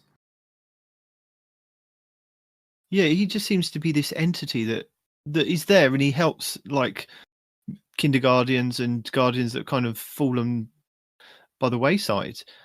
But anybody that's actually kind of deep into their customization of their builds and trying to actually do these different builds that the YouTubers are putting out, and you think, oh, I wish I could actually get that role that would be perfect. It doesn't. He would be one avenue to kind of help get people to that. And if there was a currency that you had to kind of exchange with him in the game, but you had to do a certain amount of things to do, so that say like you got a certain amount in like high end PvP drop, shops that you got this currency to drop, like the Nightfalls, or in the raids you got this exclusive currency you could then take to Xur to then buy these glass needles that would can help you re-roll stuff. I mean, I know Cool Guy was saying in a couple of videos, and I'll link them in the show notes because they were very interesting. He had one on that we need a vendor refresh, and Respawn was saying this was a topic that Cosmos picked up on, saying that this was brought in towards the end of Destiny 1's Year 3 life cycle before they got to D2. So is it something that they were kind of holding back until we get nearer to D3? Because a vendor refresh would be interesting because, like Cool Guy says, there's a lot of weapons that are in the game that have kind of been lost by the wayside. You've lost things from the faction rallies that could come back as re-rolled items, things like that. And another thing that Cool Guy was saying in another video is with the roadmap, he doesn't want any more surprises, or he wants more surprises, or just not the roadmap laid out as it was, because where the Bastion was on the 28th, it kind of then upset the community and so on and so forth. Maybe a kind of mixture of what we previously had. So I think with Xur, it's just something that it's something they need to really look at, and actually kind of you need to get players more involved and give them a reason to actually do some of the content to then earn some of the currency to then go and visit him. I think would be an interesting way of doing it. Yeah, there needs to be a point. And also to Vadodi's point, we had Xur in the 9, and what's happened with any of that? Like all Destiny lore. Hey, there's a story about Xur, and it's a thing, and now we've forgotten about that. It'd be interesting to even just bring that up, or what's up with the pyramid from last season? Oh yeah, it's gone now. It's with that Stargate Icor built and then broke down the next day, and what's happening? We don't know. It fell off the side of the tower. Don't be silly. Mm-hmm. Yeah, let's be honest. That thing was not very stable. It wasn't weighted properly enough. That's what it was. Exactly. It was an accident waiting to happen. Workers' comp. Anything else on Xur, Vadodi? No, I said my piece on Xur. Guy who remembers nothing. What's your view? My view is what it's always been. I mean, Xur, the whole point of him being there is to give us something that we otherwise have a hard time getting in the game, aka auto rifle rolls on a freaking Actium war rig, or at least give us the element type, which would let us put our own auto rifle mods on the Actium war rig. I mean, just stuff like that, man. Xur is supposed to be there. Like, God, I remember D1 was like, oh my God, Xur's got the role of yada, yada, yada, and it's so good. And, whatever, man. I miss those feelings whenever I look forward to Xur coming, because he's got a unique role. He's got an exotic role on an exotic or whatever, right? So, I mean, that's my piece. Make Xur. You don't have to give him new stuff. You don't have to make him cooler. You don't have to do anything. Just give roles on these exotic armor pieces that are desirable, that work with the setup that they're supposed to go to, aka Actium war rig needs to be solar with freaking auto rifle mods on it, etc.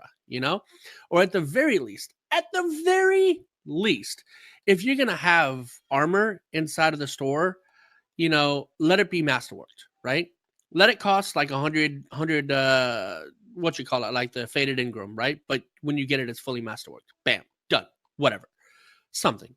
Make him spicy again. Yeah, or maybe say if they brought back the strange coins. So in Destiny 1 we had strange coins which you then traded with to get his wares from.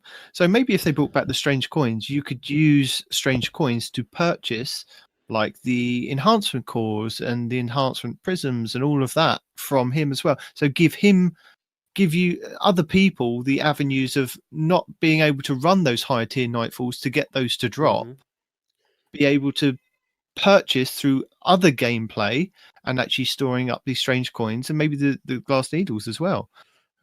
Or like you said, be able to, if it's use the fated engram, so that when you click on the fated engram, yes, you're getting an armor piece, but it comes as a masterworked item. It could be a low stat item, or you could have a really 1.1 point 0 point whatever chance of it being a really high stat roll, but it's even if masterworked. it is a low stat So roll, the fact that it's masterworked is going to give you an extra 12 points on the armor overall. So yeah, even if it is low, but it doesn't matter. It's still going to be masterworked. Also, saying that with the exotics, they were saying a couple of months back about that they hear the feedback from the community that you can't apply any of the extra mods from each season to the artifact, or from the artifact to exotic pieces, and they were looking into that. What about maybe adding an extra 2 points on the masterwork scale? So rather than exotics going up to 10 like all other armor pieces, exotics are 12, go up to 12, and or an additional mod slot, so that maybe you could build, you could have like 3 auto rifle loaders on arm pieces, like, yeah, you know what I mean, kind of the mods that you want. But because it's exotic, it's you can only put one of these things on, so why not have those extra little bit of oomph to that give you? I mean, your it's an exotic. Make it behave like it. I mean, how many exotics in this game? People are like, my son earlier made a point. He goes, "You're still wearing the purple leg pants for the hunter?" I'm like, "Yes. Why would I ever wear anything else?" Right? And the game is infested with people that are minded like me. It's like, hey, I run this build. It works for me. It's the best thing I can get. Why would I ever run anything else? Oh, because none of the other exotics make it worth it. Right? Would I take off my freaking Orpheus rigs to put on, I don't know, Knucklehead Radar? No. What about, Worm God Caress? No, not really. There'd be no point. Make the exotics more desirable, man. Come on. I mean, it would be interesting if you kind of got like the Ashen Wake for the Titan, the gauntlets, that the fusion grenades explode on impact, and you gain increased throwing speed. So imagine if you could have 3 mod slots on there that you could then put the increased throwing distance or throwing speed on that, and you're literally throwing it out like a baseball player. That would be you're at your spawn and you hit a guardian in their spawn with a grenade. See something like and that. Now we are getting into Call of Duty type mechanics, man. Yeah, but things like that would make the game interesting, you automatically wouldn't know they? where they're spawning, then it's going to be infuriating PvP. You imagine that in Mayhem. Mayhem would be fun. Your arms constantly spinning out these grenades, but then you would spec into that. But you'd only get a grenade every like 25 seconds, if you're speccing into that kind of thing. So, but that would be so much fun to do builds like that. So maybe they could look at adding extra in with that. Okay, so I know that I've avoided it for the last couple of weeks, but I'm going to say it now. I've got to say it now. It's got to the point this week that I crumbled. Vault Space. Oh my God. Tell us how you really feel about it. Tell us more.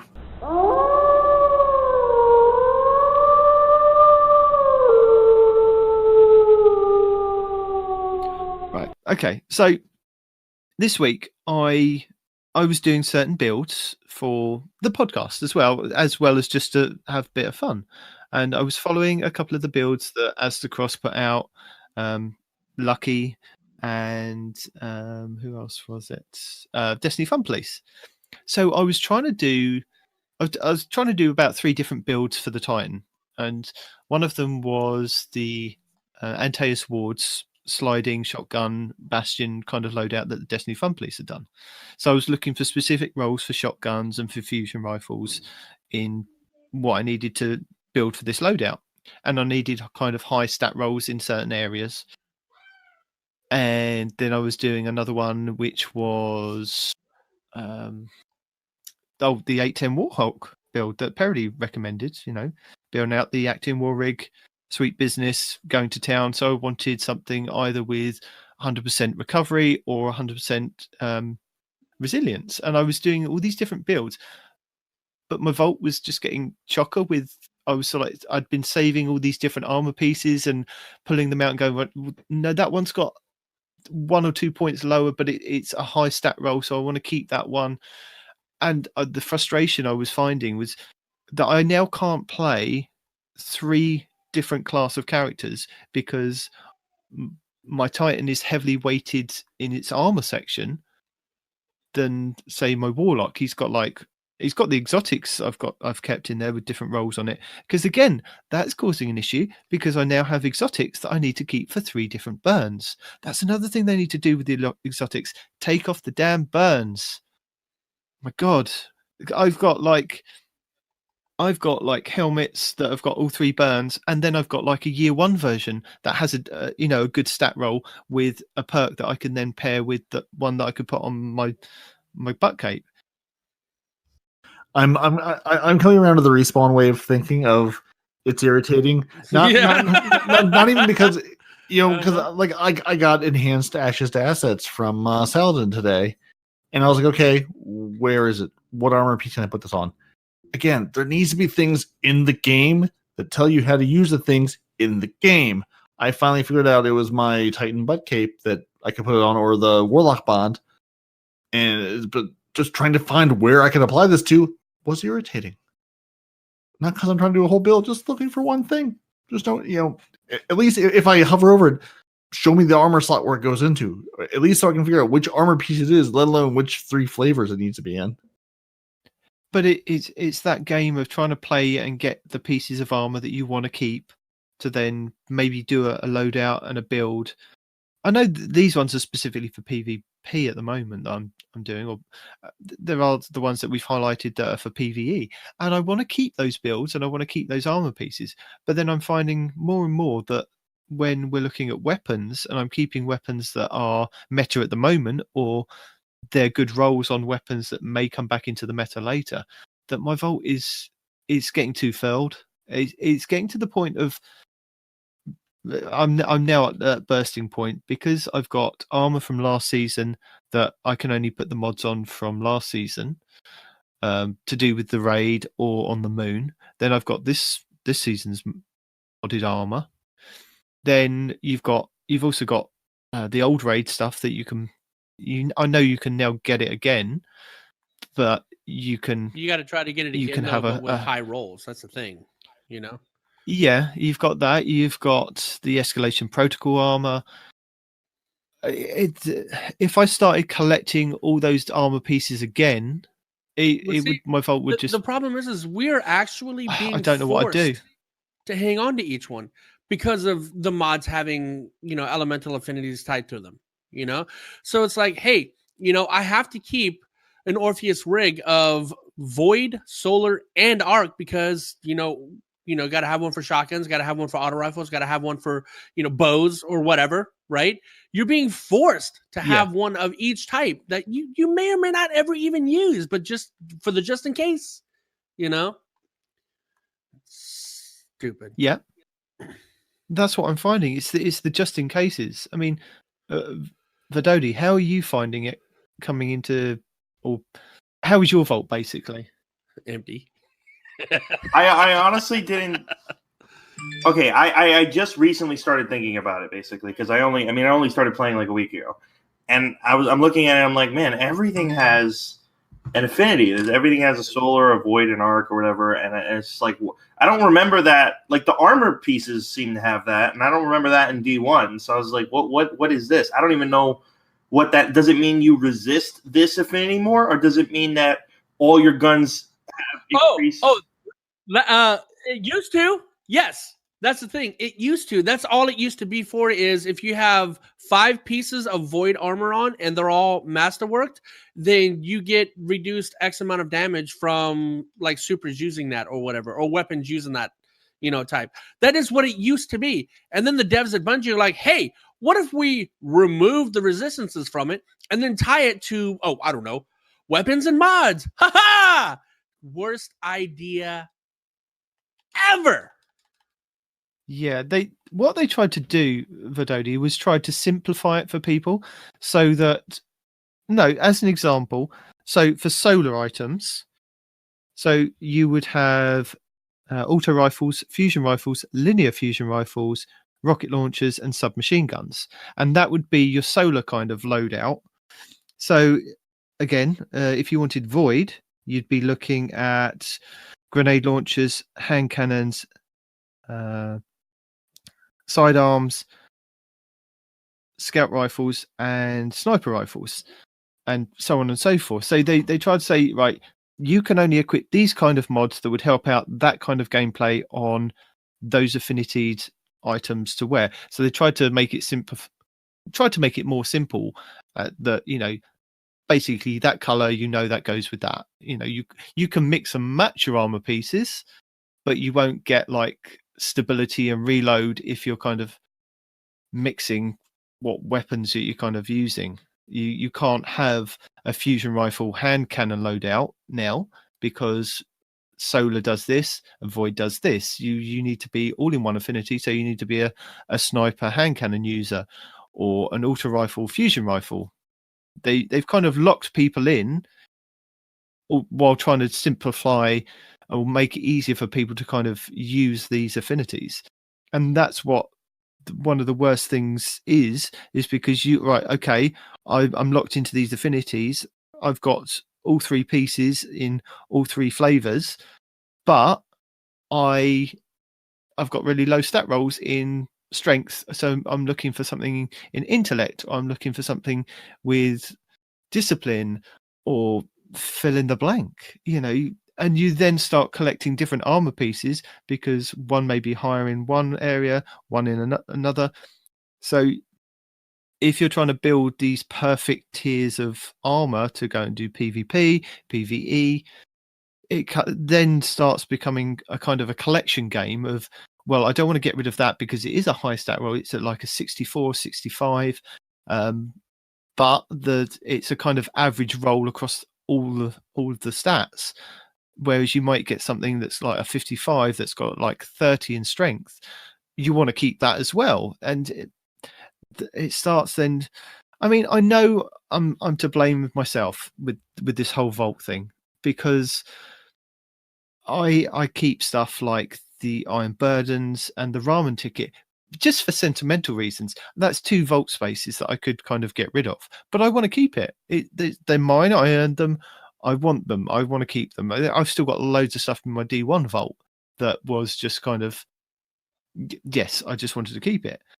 I definitely can understand the sentimentality thing. Like in the main MMO that I play, Star Wars: The Old Republic, the vault space really isn't a problem. They give you oodles and oodles and oodles and oodles of vault space. It's ridiculous. But I have multiple bays, cargo bays, full of stuff that is completely worthless. It's just like worthless. It's just, man, I got that and I want to keep it. Yeah, there's too many different rolled weapons as well. I mean, we highlight videos week in, week out of, you know, this roll is really good for PvE. This one on the same weapon is good for PvP, but you also might like this one. This one may work for you. So I'm kind of keeping like 2 or 3, maybe 4, maybe 5 of different weapons, because I go, oh, okay, I could use that one in this situation and pull it back out. And when you've got 2 or 3 or 5 of one weapon, not all my weapons, that's when your vault starts filling up, and you keep your exotics in there as well. I know you can re-pull those out of collections, but then once you start deleting those and then re-pulling them out of collections, they're at a lower, you know, light, and you then have to kind of infuse them back. I don't want to keep doing that. I just want them there in my vault, and I want to be able to access them. It's just, I don't know. What do you guys think? Because I feel that sometimes it is just me and again. Others. You know, if they're unwilling to just give us extra vault space, put it in mechanics so we can earn or buy vault space. Give us the option to do so. They're just like, I can't even think of an appropriate word because it tilts me so bad. But they're literally forcing us not to be allowed to have more vault space. You know, I mean, look, even all these freaking phone RPG game platform things have a way. Hey, use gems or stones or blobs of slime or whatever to buy more slots for your units, or what, they give you choices. Hey, we're going to give you X amount of space, but if by some chance it isn't enough, you can go through these avenues of approach to get more vault space. Right? Why won't Destiny do that? If it's just because of the server toll it's going to take, then charge us for it. Put it in the Ever Store. Hey, for $5, you get an extra 50 slots, let's say, right? Something. Give us the option to have more space instead of just hoarding it like a bunch of trolls. Like, what is the purpose of it? Anyway. I'm going to go on a limb and guess it's related to Destiny 1.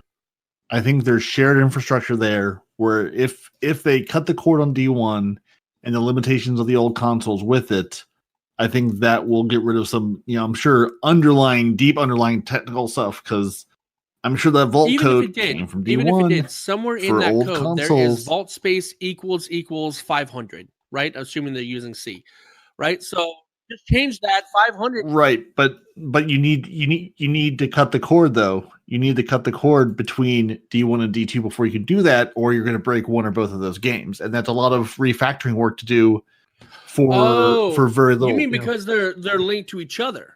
Right. The vault code, they wrote vault code already. I'm sure this vault code isn't brand new to D2, and I'm sure it was written when you needed to account for it, assuming it's not shared code between the two games. Right. I'm sure it's related to D1 and the old consoles. When they can cut the cord on that, I think we'll see a lot of this go away. So either when we get D3 or when we get whenever they cut the cord on this, I think it's either that or it's just, hey, it's on our list of things to do, but it's like they said last week or week before, it's way down on that list. They never even mention it though. When do they ever mention it? Well, right. Well, they don't, because it's so far down on the list of, we could do this, but that's such a deep part of the game that if they go messing with that, it's probably one of those, like you have an old computer. Oh, hey, I need to upgrade this component. Oh, now I need to upgrade my motherboard. Oh, no, I need to buy new RAM. I think if they go to make this one change, it's like, oh God, if we make this one change, it's 7,900 other changes we have to make, and then try to test all that. Is that what you're saying? I don't know how in depth it is, but at the very end of it, even if Destiny 1 and 2 are linked, right? When you get to the nitty gritty, the base code, somewhere there's a piece of code that says vault space equals 500, right? Which then change it there. Even if it changes it in both games, at least see what happens, And then when you change that and it breaks D1 entirely because it can't have that many items, because then you run into memory overflow issues, you've now broken D1. Or if you do in D2 and there's something where it then breaks in D2, you're then spending time and resources fixing that. And they should have never limited us on the vault space to begin with. This is their fault. Well, I blame you because they had the 360 and the PS3, whomever else, with the memory issues. That's where this all started. If you remember, with D1, they said, "Hey, we can't." They give us more vault space and said, "Hey, we're limited on the old consoles, on the old version of the game. We can't give you more stuff because it doesn't run on that version of the platform." I think once they can cut the cord with that and give us D3, D4, whatever the new Destiny is that doesn't support the old stuff, or if they can get away from that old code base, I think that's when we'll be able to see some of these quality of life improvements that I'm sure is technical debt tied to all that. When that's going to happen, don't know, but that's my guess. Vadodi's got a question. Yeah. With the whole mod stuff for weapons and armor, is there a similar issue in terms of like size? Like, can you only have like 20 mods at a time or something? Or there are a number of slots. I just don't know what the number is off the top of my head. Well, okay, so here's what I'm getting at with that question. It's that I keep bringing up SWTOR, the Old Republic, because that's really the only other MMO I play. Otherwise, I'd have more examples. That's fine. But in SWTOR, you don't have to have 3 variations of the same weapon. You just have the weapon, and it is completely 100% moddable, customization heavy. So I think that would be a great improvement to Destiny, is if they simply adopt it. And I'm pretty sure other MMOs work that way. I feel like Destiny is an amazing. Again, there's so much great stuff about it, but then in terms of it being an MMO, it's like it does these weird janky things that like no other MMO is known for. So it's just instead of having 3 bad jujus or whatever it is, because you need all the different stat rolls or whatever it is, you could just have one and just make all the mods customizable, because it would just be easier. It'd save vault space. It would save time for grinding. Like, I get it's an MMO and you have to grind, but when you're wasting all these hours just to get something you already have again for like the 3rd time, it's a bit much. Yeah, I get what you're saying. They have changed it that the mods are now unlocked for all the weapons, but it's the different roles that you can get on the weapons. And I think if they did that, where if it was a completely blank sheet and you just got the weapon, there would be no grind for people to then constantly go back in and do the different things to then see if they can get a certain role on that weapon. Yes, you can equip whatever mod you like to it, and I think there's about 13 different mods that you can put on weapons. Yeah. The new mods don't live anywhere. They're not. Yeah, they don't take up space. They're not items for any. So as long as they're there, as an equipable thing, you don't need the old mod sitting in a slot taking up room. Okay, so the other topic, again, because it's what we've been doing this week, Iron Banner. So Peroty and I were chatting in Iron Banner yesterday, and we were having so much fun, weren't we, Peroty? With the Space Kale? Yeah. I basically renaming Iron Banner Space Kale, because about every 4 matches I get kaled in outer space and kicked back out of the game. Don't know what it is. It's a networking error, so don't know what to do about it. But yeah, lots of Space Kale. Really irritating. So yeah, Peroty and I we were chatting about Iron Banner, and there were several things that were kind of irking us this week with Iron Banner. And one of the main things that I think is the problem is that the games are being weighted too heavily on one side, and this mercy rule that doesn't kind of kick in until you hit 75 on the winning team, especially if you haven't hit 25 kills by that point. But what we were finding is if we were going in solo, and correct me if I'm wrong, if you were doing solo gameplay, it was kind of a lot of mismatch of kind of games that you were playing, and there was wins, there was losses, the odd kind of time that you would get mercied or you'd mercy another team. But as soon as you started pairing up or getting into a team of 2, 3, 4, that's when you'd kind of then find that you'd be mercied quite a lot, or you'd be on the winning team and you would mercy the other team. It was never kind of this evening out of how they were matching players up. I mean, there were a couple of times that... Isn't the banana connection based? I think so. I get lost with whether they say it's connection or skill or whatever, blah, blah. I think it is connection based, because skill basing the banana would be really difficult. So I'm not 100% on this, but I'm fairly certain it's connection based, which is why you're getting, a team of bad people. But you say that, and then you say that, but what we were finding when there was like 2 of us is that you'd get into a group that were playing really well, and it'd be a really tight match, and you may edge like a couple of wins, and then the next game that they would get a win. But in those teams that they were with, the players that you were playing with or were playing against, those 12 of you would then be mixed up for the next game, and then be mixed up for the next game, to the point where the guys that were carrying on either team would then be put onto the same team, and then you'd be mercied, and then they would split up the whole team. So they'd go, oh, this isn't working out. But then that's down to them mixing the teams up too much. There was a lot of good... I see what you're saying, but for me, it's like, whenever I'd get the new blueberries, I'd get mercied a lot. And then I'd finally get a good team. I'd win 1, maybe 2 matches, and then teams are breaking up. I'm like, are you serious? Yeah, exactly. That's what was happening. You'd find that you'd get a good team, and there'd be this really good, intense kind of it would go down to the wire. You know, there'd be like 1 or 2 points in it, and that it'd be like that for a couple of games, and then suddenly the ones that were really good players on both teams, or players that were having a really good game, would be paired up, and then suddenly dominate, and then it would snowball, and then they go, oh no, we're breaking up those teams. So it doesn't make any sense whether they're doing matchmaking or connection based, because they're obviously thinking, oh, there's 2 higher skilled players on that team, so we're going to just break everything up. It's like, it doesn't make sense. The other thing that's messing it all up, or messing up Iron Banner completely, is this quest. Oh my god, this quest, you know, it's not giving the players the freedom to actually play Iron Banner as Iron Banner. Yes, we're getting, you have to go and capture the flags, you have to go and kill, you know, a certain amount of people with these weapons, but it's not giving the players the freedom to actually work as a team. They're off doing their own thing. They're having to go and, oh, I've got to get, you know, 10 shotgun kills or 15 hand cannon kills. It's just restricting the players, and I don't understand it, because there was no quest in Trials. So why is there in Iron Banner? They're saying Iron Banner is the pinnacle, you know, you at the moment anyway for PvP.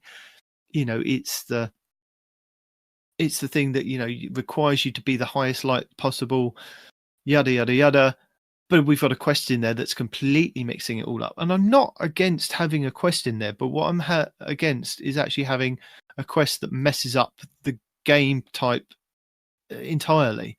I don't want to have to do a quest where I have to go and get shotgun kills, you know, or, you know, somebody on my team has to get shotgun kills, somebody has to get the scout rifle kills, somebody's working on the hand cannon, because it just messes everything up, because they've got their own agendas. They want to get it done. And like you said, why are they doing that? To then restrict players. You have to do the quest before you can turn in the tokens. Why do we have to do the quest, though? Exactly. That's what we never had to do a quest before in Iron Banner. We got weapons as a drop.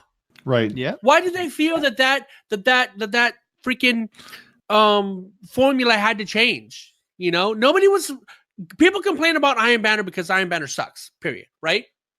You doing these things is not helping it, Bungie. You're kind of making it worse. At the very least, go back to where, if you want to keep the tokens in, fine, keep the damn tokens. I don't care. But get rid of the damn missions. Honestly, get rid of the missions. Peroty and I were saying that this is one of the worst Iron Banners that we've actually been in. And we've played a lot of Iron Banners, and yes, we've had like games and maybe Iron Banners that haven't been amazing, but it hasn't been as bad as this for us anyway.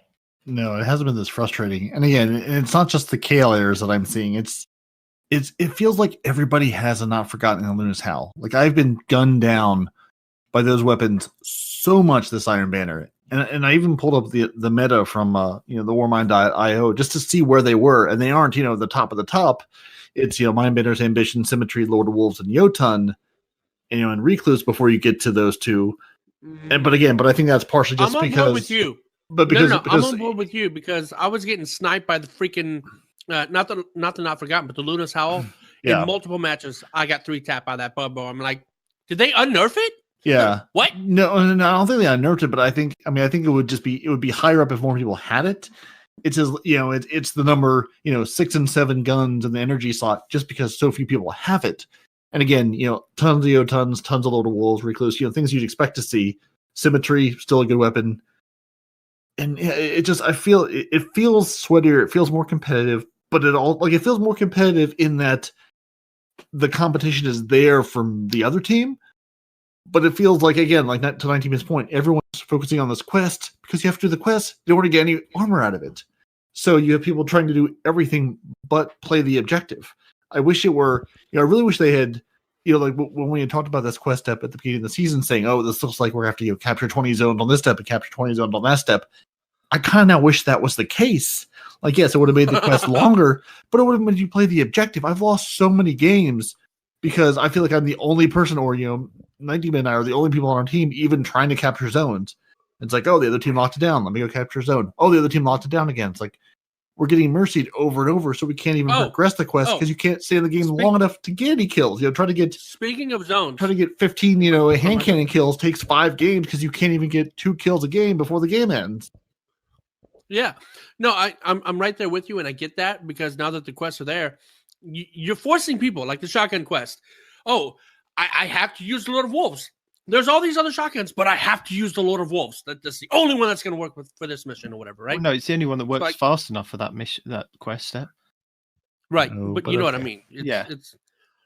But no, going back to what you were saying about capturing zones, I put it in the chat. I don't know if you guys read it, but a bubble titan can and does get killed by Bastion inside his bubble, one shot. Just so you know. Well, one shot, Because I 3 had shot. so yeah. many bubble titans. Well, yeah, but I had so many bubble titans doing the whole bubble thing on the objective, thinking that they're cool. And I start to pre-fire the Bastion, and I walk in the bubble. They're dead. Sometimes they'll also shotgun me, but at least they're dead and their bubble is gone. So for next time you encounter a bubble titan, Bastion will kill him inside his bubble, one trigger pull. I think I've seen maybe one bubble titan in all of the games that I've played. Maybe. No, you played with me. I was a bubble titan, so maybe 2. Okay. Oh no, I wasn't. Yeah. I was a warlock. What am I saying? Yeah, no. I'm a warlock forever. Yeah, so no, He you was a weren't. bubble warlock. Yeah, Yes. you're a bubble warlock. Yeah, no, I was like, I'm sure there are bubble titans, but you don't see. There was one guy running, Helm of Saint 14 that I saw today, but it's like there's nobody else because there's no point really. I don't know. Yeah, I just wish that the quest was more to do with the actually winning of Iron Banner or trying to do the objectives of an Iron Banner. And if it has to be weapon kills, then just put X amount of weapon kills. You know, it doesn't matter what it is. You have to get weapon kills like you have to do for the bounties. I'd rather it kind of be like that. Just do X amount of this and then you get that. And just reward us like that. And please, it's meant to be a pinnacle thing. So when I turn in my tokens, I don't want an armor piece that says 45 on it. I want to turn in those tokens that I have worked blood, sweat, and tears for in higher stat rolls. I don't mind. I don't mind getting random versions at the end of a game drop. So maybe I do get a 45 or I get a 62. That's fine. But when I'm turning in my tokens and I'm in that loot pool of weapons and maybe armor, please just you've earned those tokens. Those tokens are so hard to come by to turn in to actually get stuff. I was trying to get a certain role for my Titan helmet for doing these builds this week, and I just needed something in a solar or a void. I can't remember which one it was. And I couldn't get. I just kept getting art come up, and I was like, I don't want that. I just want something with, I think it was resilience in solar or void, and it just wasn't coming up for me. I was getting weapons galore. I was getting every other kind of armor piece, every other affinity, but not something that I wanted. And I don't mind that if the other roles were really good. But they weren't. It was just trash rolls on the weapons, trash rolls on the armor pieces, and it's like, I enjoy Iron Banner. It's one of the things I really like playing, but you need to kind of give more incentive for not just me, but for other players to actually play the game and actually do the objectives and want to try and win the games. And I think they need to look at the quests and maybe the bounties. Maybe the bounties should go back to being daily ones that you get tokens to then maybe spend to get the higher stat rolls. Maybe you've got like, I don't mind getting those 4 guaranteed dropped pinnacle gear. But again, it's just... Yeah, that's a whole another bounty conversation, because armor conversation. There's a reason I have the Iron Banner armor on my Titan that comes off, because nothing I get in the game has any better roll on it. It's all trash armor. Every piece of armor I get, it's 54 or below, and 54 is high usually for it. At least in this Iron Banner, I've gotten some 58, 59 rolled stuff, but most of the time I don't even look at the armor because it's just not worth looking at. It's all trash. It just, I don't ever see the need to have, I'm looking for the right, I have an acting war rig that's solar. Don't care about the other ones. Don't need them. The rolls are all garbage on them anyway.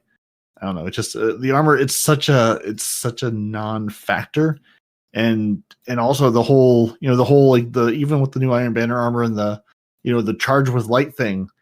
We're now how far into the season? I haven't even once looked at a charge with light anything. I've just ignored that entire system, and I haven't talked to anybody who has used it. It's like, yeah, it's a thing that's there, but why? There's just no point in it. It just feels like it's just pushing deck chairs around the Titanic. There's no reason to do it because it all goes away at some point, and then why even bother? Too soon, man. I'm really not even seeing a lot of. I'm not able to watch a ton of YouTube these days, but even just looking at, no one's like, "Oh, look at my charge with light build." It's like, no, nobody cares. And maybe like to the Demon's point, we're all in the middle of January going, or the end of January now going. It's January. We're tired. We don't care. We're here to complain about things, but yeah, it just, I don't know. There's so much of the game where you can just sort of ignore it and it doesn't really matter because none of it really matters.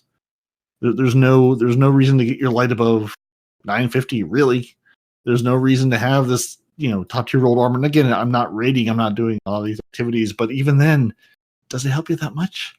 Is it that much of a difference? I don't think it is. Not to anyone who's not doing this 24/7 full time. No. I mean, okay. Nice conversation, guys. Oh, okay then. We're drawing a line into it because Respawn says so. So I better move on to tips, tricks, guides, and builds then if Respawn says so.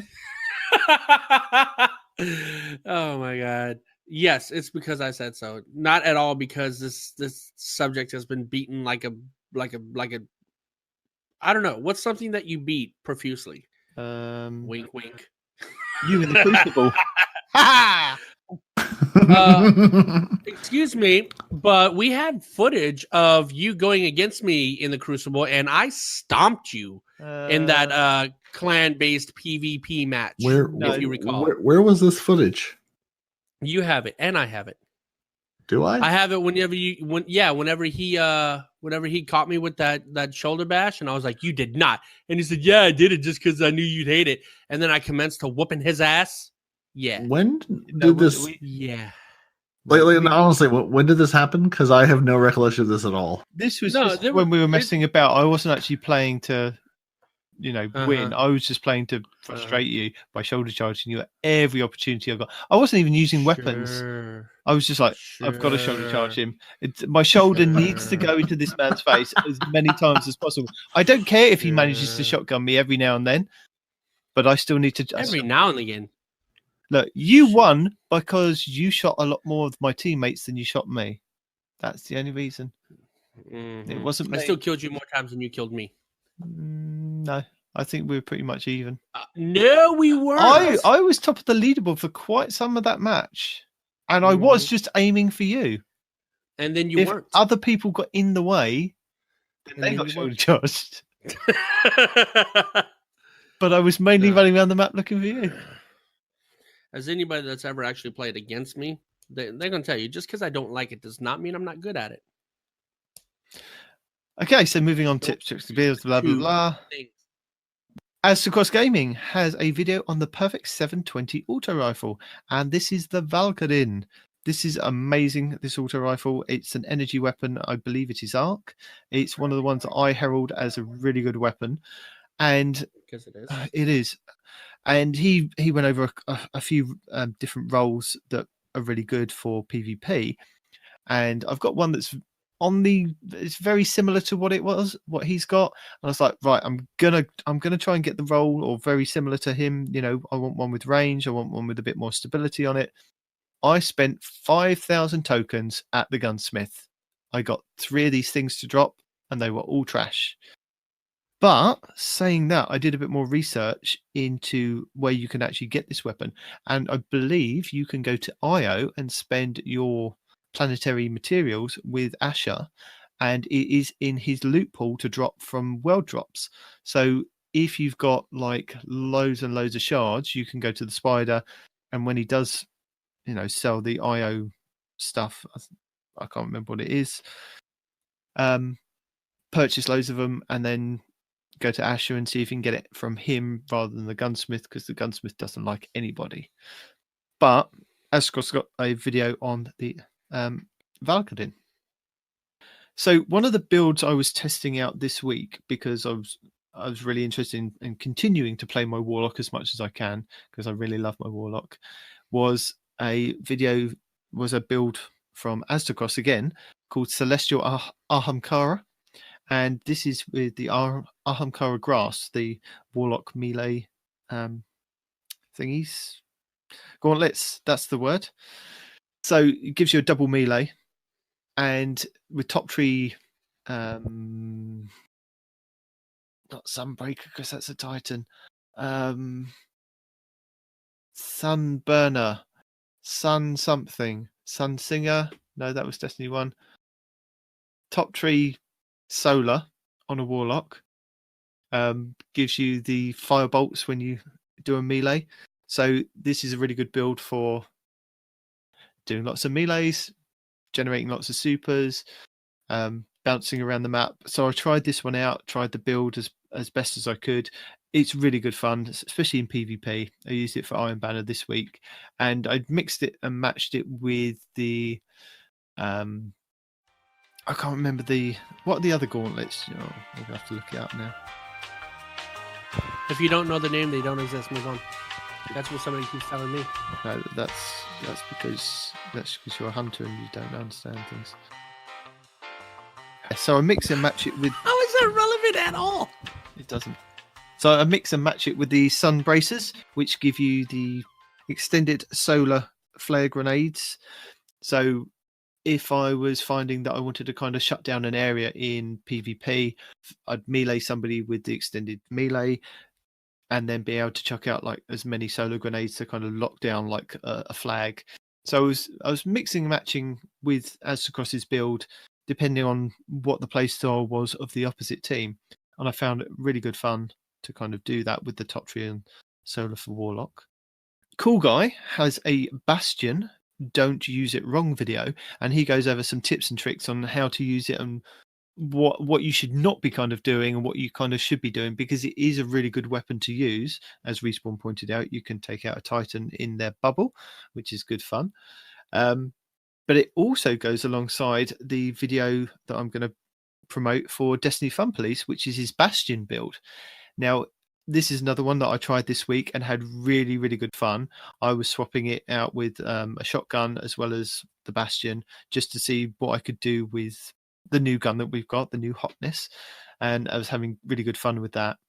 But this is within the Antaeus ward, so with the sliding, that you get the shield come up, that helps reflect projectiles that are incoming to you. And what I didn't realize was that when you do slide and you do get projectiles reflected back at somebody, it can, go back into them and they take damage, but also you gain extra super every time that you do reflect something, which is quite nice, because I was getting my bubble up really quickly because I went with a bubble Titan for quite some time. Not that I was playing on my Titan. So I'll go and watch that video, because that's something I tried out this week. It was really good fun.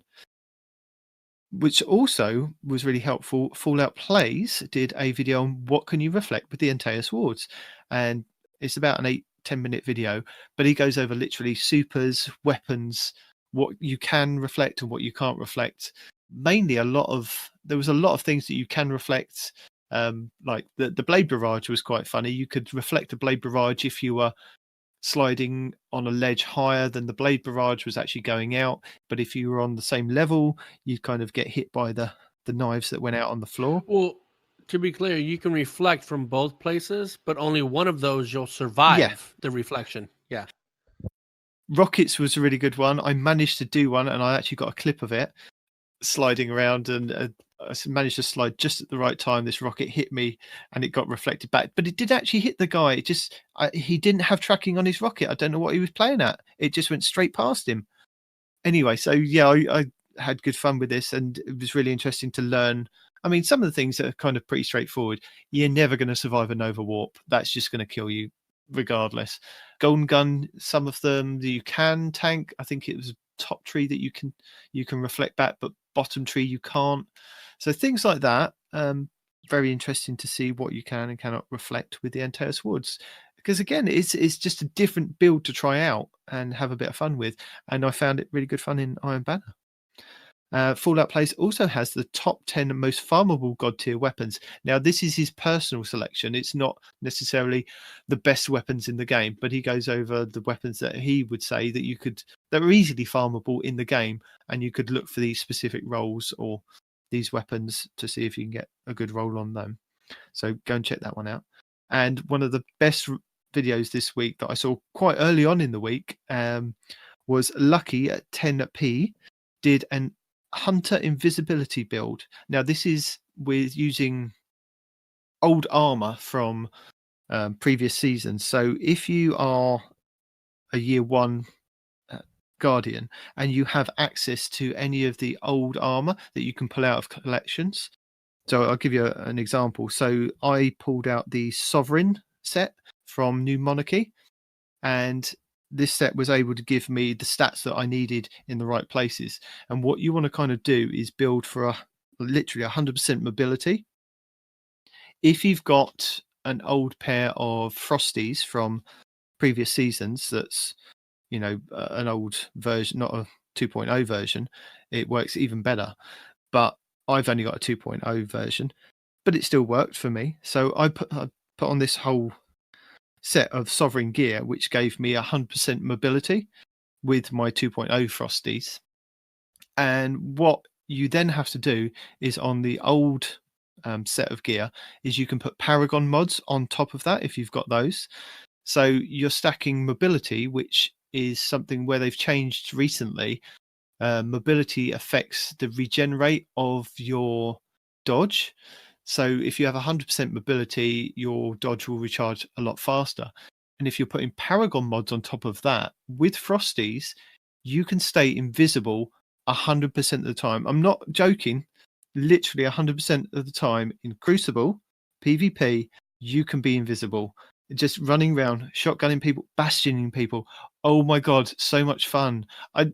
It was so funny to kind of just be invisible and waiting for people to come around a corner and just bastion them because they don't know you're there. You're not on the radar.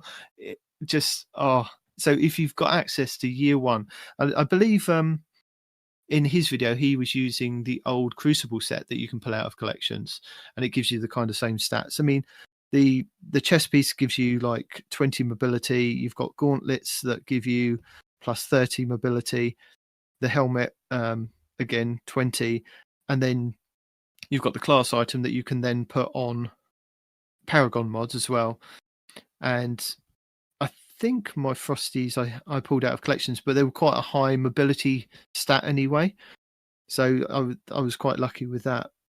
But I also put on traction because I got a solar pair, which was quite nice. So that gave me a bit of extra speed with running. So that was really good fun to use. Are you going to try that one, Respawn?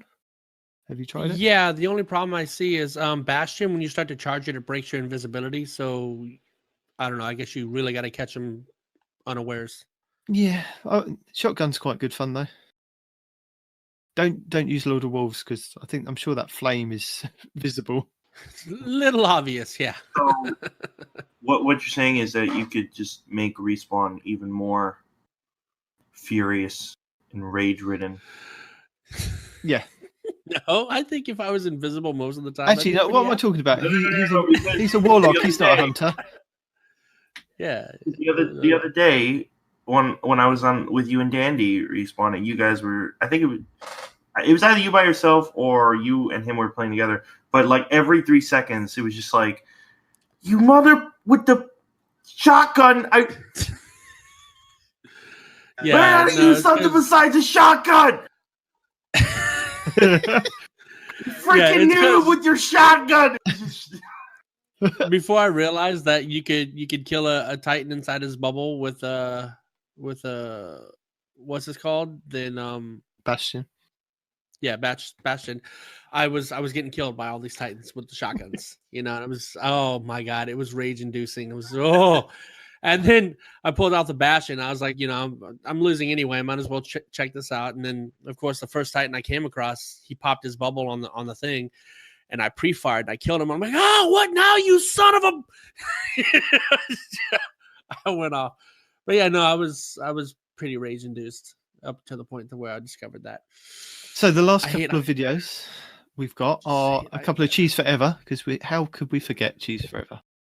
He's got one for soloing loot from the Last Wish raid, all 6 chests in one wish. You can get 6 chests, not all 6. Okay, you can get 6 chests in the Last Wish character. With one wish for no Forsaken DLC. And another one, which is the mechanic-based God mode.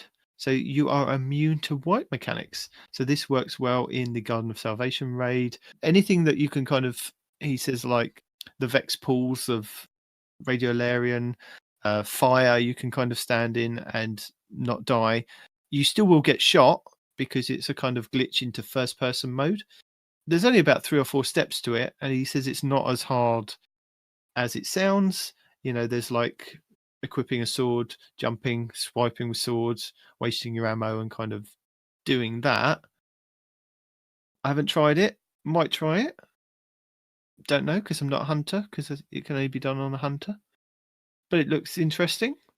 I think that's it. We won't do Cody's question because he's getting too much of it. Cody keeps asking these questions each week. Maybe we'll save it for next week. He likes the questions. Give him questions, man. No, because at least he's actively participating. Listen. It's 20 to 1 in the morning. I need to go to bed. You guys might be able to stay up. We're going to save it for next week because it'll give Respawn some time to think about. We all know what the answer to that PTSD question is. I think Vadodi is every match. Yeah, every match, every Titan, every one-shot melee. The end. Yeah. Full stop. Yeah. Perry, did you want to take us through the other bits? Dear fine people out in the world, if you have a clan and you need more people, if it's just perhaps just the D2 of us and you'd like to have D3 or 4 or maybe a whole party of D6 so you can go raid, let us know. We would like to tell people about your clan so people can join your clan, and then you can be friends with them and you can yell at them and scream at them and fail together, because that's really what being in a clan's all about. Talking to the bird, getting the bounties, and failing together as friends and clanmates. Any feedback, good or bad? All the feedback is bad. All feedback. Yes, we take any feedback, good or bad. Yes. Did anybody leave us a review this week after I asked them last week? Also, yes, go leave a review to the show. Go to iTunes or Apple Podcasts or whatever they call it now, because apparently that's the only place you can leave a review for the show anywhere. Go there, leave a review. Good, bad, otherwise. Tell us how you love Respawn singing, something. Tell me how I can't read. Tell me how Night Demon has an amazing voice but can't get a sentence out otherwise. Leave us a review. It helps other people find the show. We know what we are. We have no illusions. No, we did get a review. Let me find the review. Where's it gone?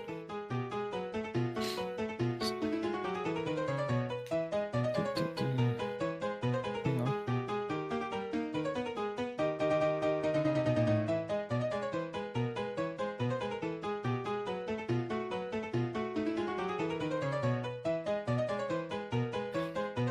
So yes, we got a review on, I'm guessing it's iTunes, from J and M Family. So thank you very much for your lovely review.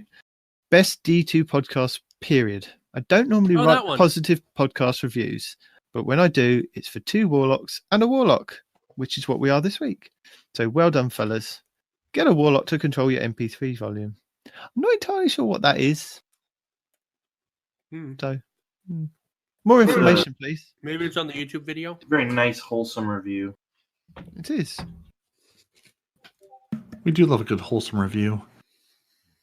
And with that, I think it's time to kill the show and let Night Demon go to bed and let Respawn go back to eating whatever he's going to start eating, and let Vadodi go back to playing. Let me go back to laying floor in my house, because being an adult is amazing. All right. Well, thank you for joining us this week. Your Titans have been Peroty and Night Demon. Your Hunters No. Respawns and real. Nope. Sorry. All the Warlocks. Thank you for joining us this week. Your Warlocks have been Peroty, Night Demon, No One Respawns in Real Life, and Vadodi. All are Warlocks. You can email the show at twotitansandahunter@hotmail.com. Hashtag all Warlocks. You can find the show on Twitter at twotitans_hunter. Hashtag Warlocks. You can find the show on Facebook and Instagram. You can join the Frozen Clan at join.frozen.party. You can find your favorite Guardian on Xbox Live, or I guess PC if you want to talk to those people. You can watch the show on YouTube, listen to the show, and please leave us a review on Apple Podcasts. You can also find us on Google Play, Spotify, and everywhere fine podcasts make their way into your ears. And if any of you fine folks have a clip of, embarrassing a Frozen Clan member, particularly one of us, or you want to make a video to Respawn singing, or just a video of any sort of fan thing, if we have fans and you all like us enough to make things, send them to us, link them to us, let us know about this. Dandied, you asked, I have delivered. If you want to make a thing, let us know about the thing. We like fun things. So yeah, if we have fans, if you guys are out there, let us know. Make us things, link us things. And until next week, say goodbye, everybody. Okay, love you. Bye. Bye.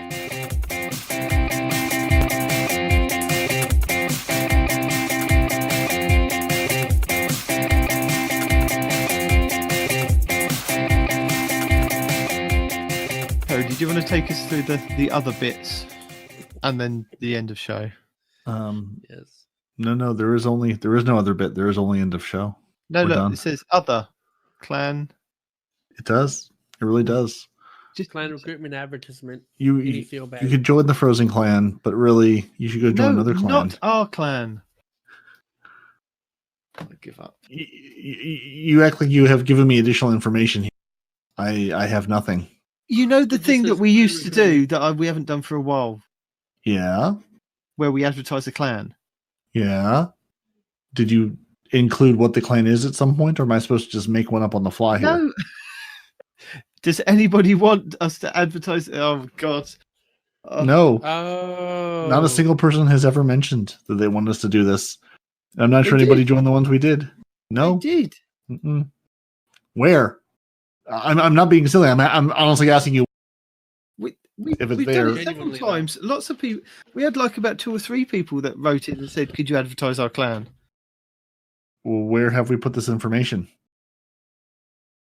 We say it on the show, don't we? The next week we ask people to come give us. I information understand about- this. Oh, I see what you're getting at. I thought you meant we had a clan that someone had asked about, that you were just messing with me. No. But no, you're half awake and I'm not catching on quickly. So there we go. The chances increase for you to complete weekly and daily bounties. Chances increase. Oh, I see. As you complete daily and weekly bounties. So 2 more things, you'll get a better chance at the rare bounties. They're not giving us any numbers, so make them up as you go along. They're also guaranteed to drop. I'm just going to stop and just read all this again because I didn't realize these 3 bullet points were all the same thing because I didn't read ahead because it's been that kind of a week. So, you weren't here whenever Demon asked who the hell Dude, this guy, yeah, because that's not his IGN. Vadodi. This is, I don't know where he got this name from. It's not what he uses in game. The puzzle is the puzzle to see. Hang on. You'll be. That sound can only mean one thing, and one thing only. We have yet to been. We also have some performance issues, like my reading of these notes.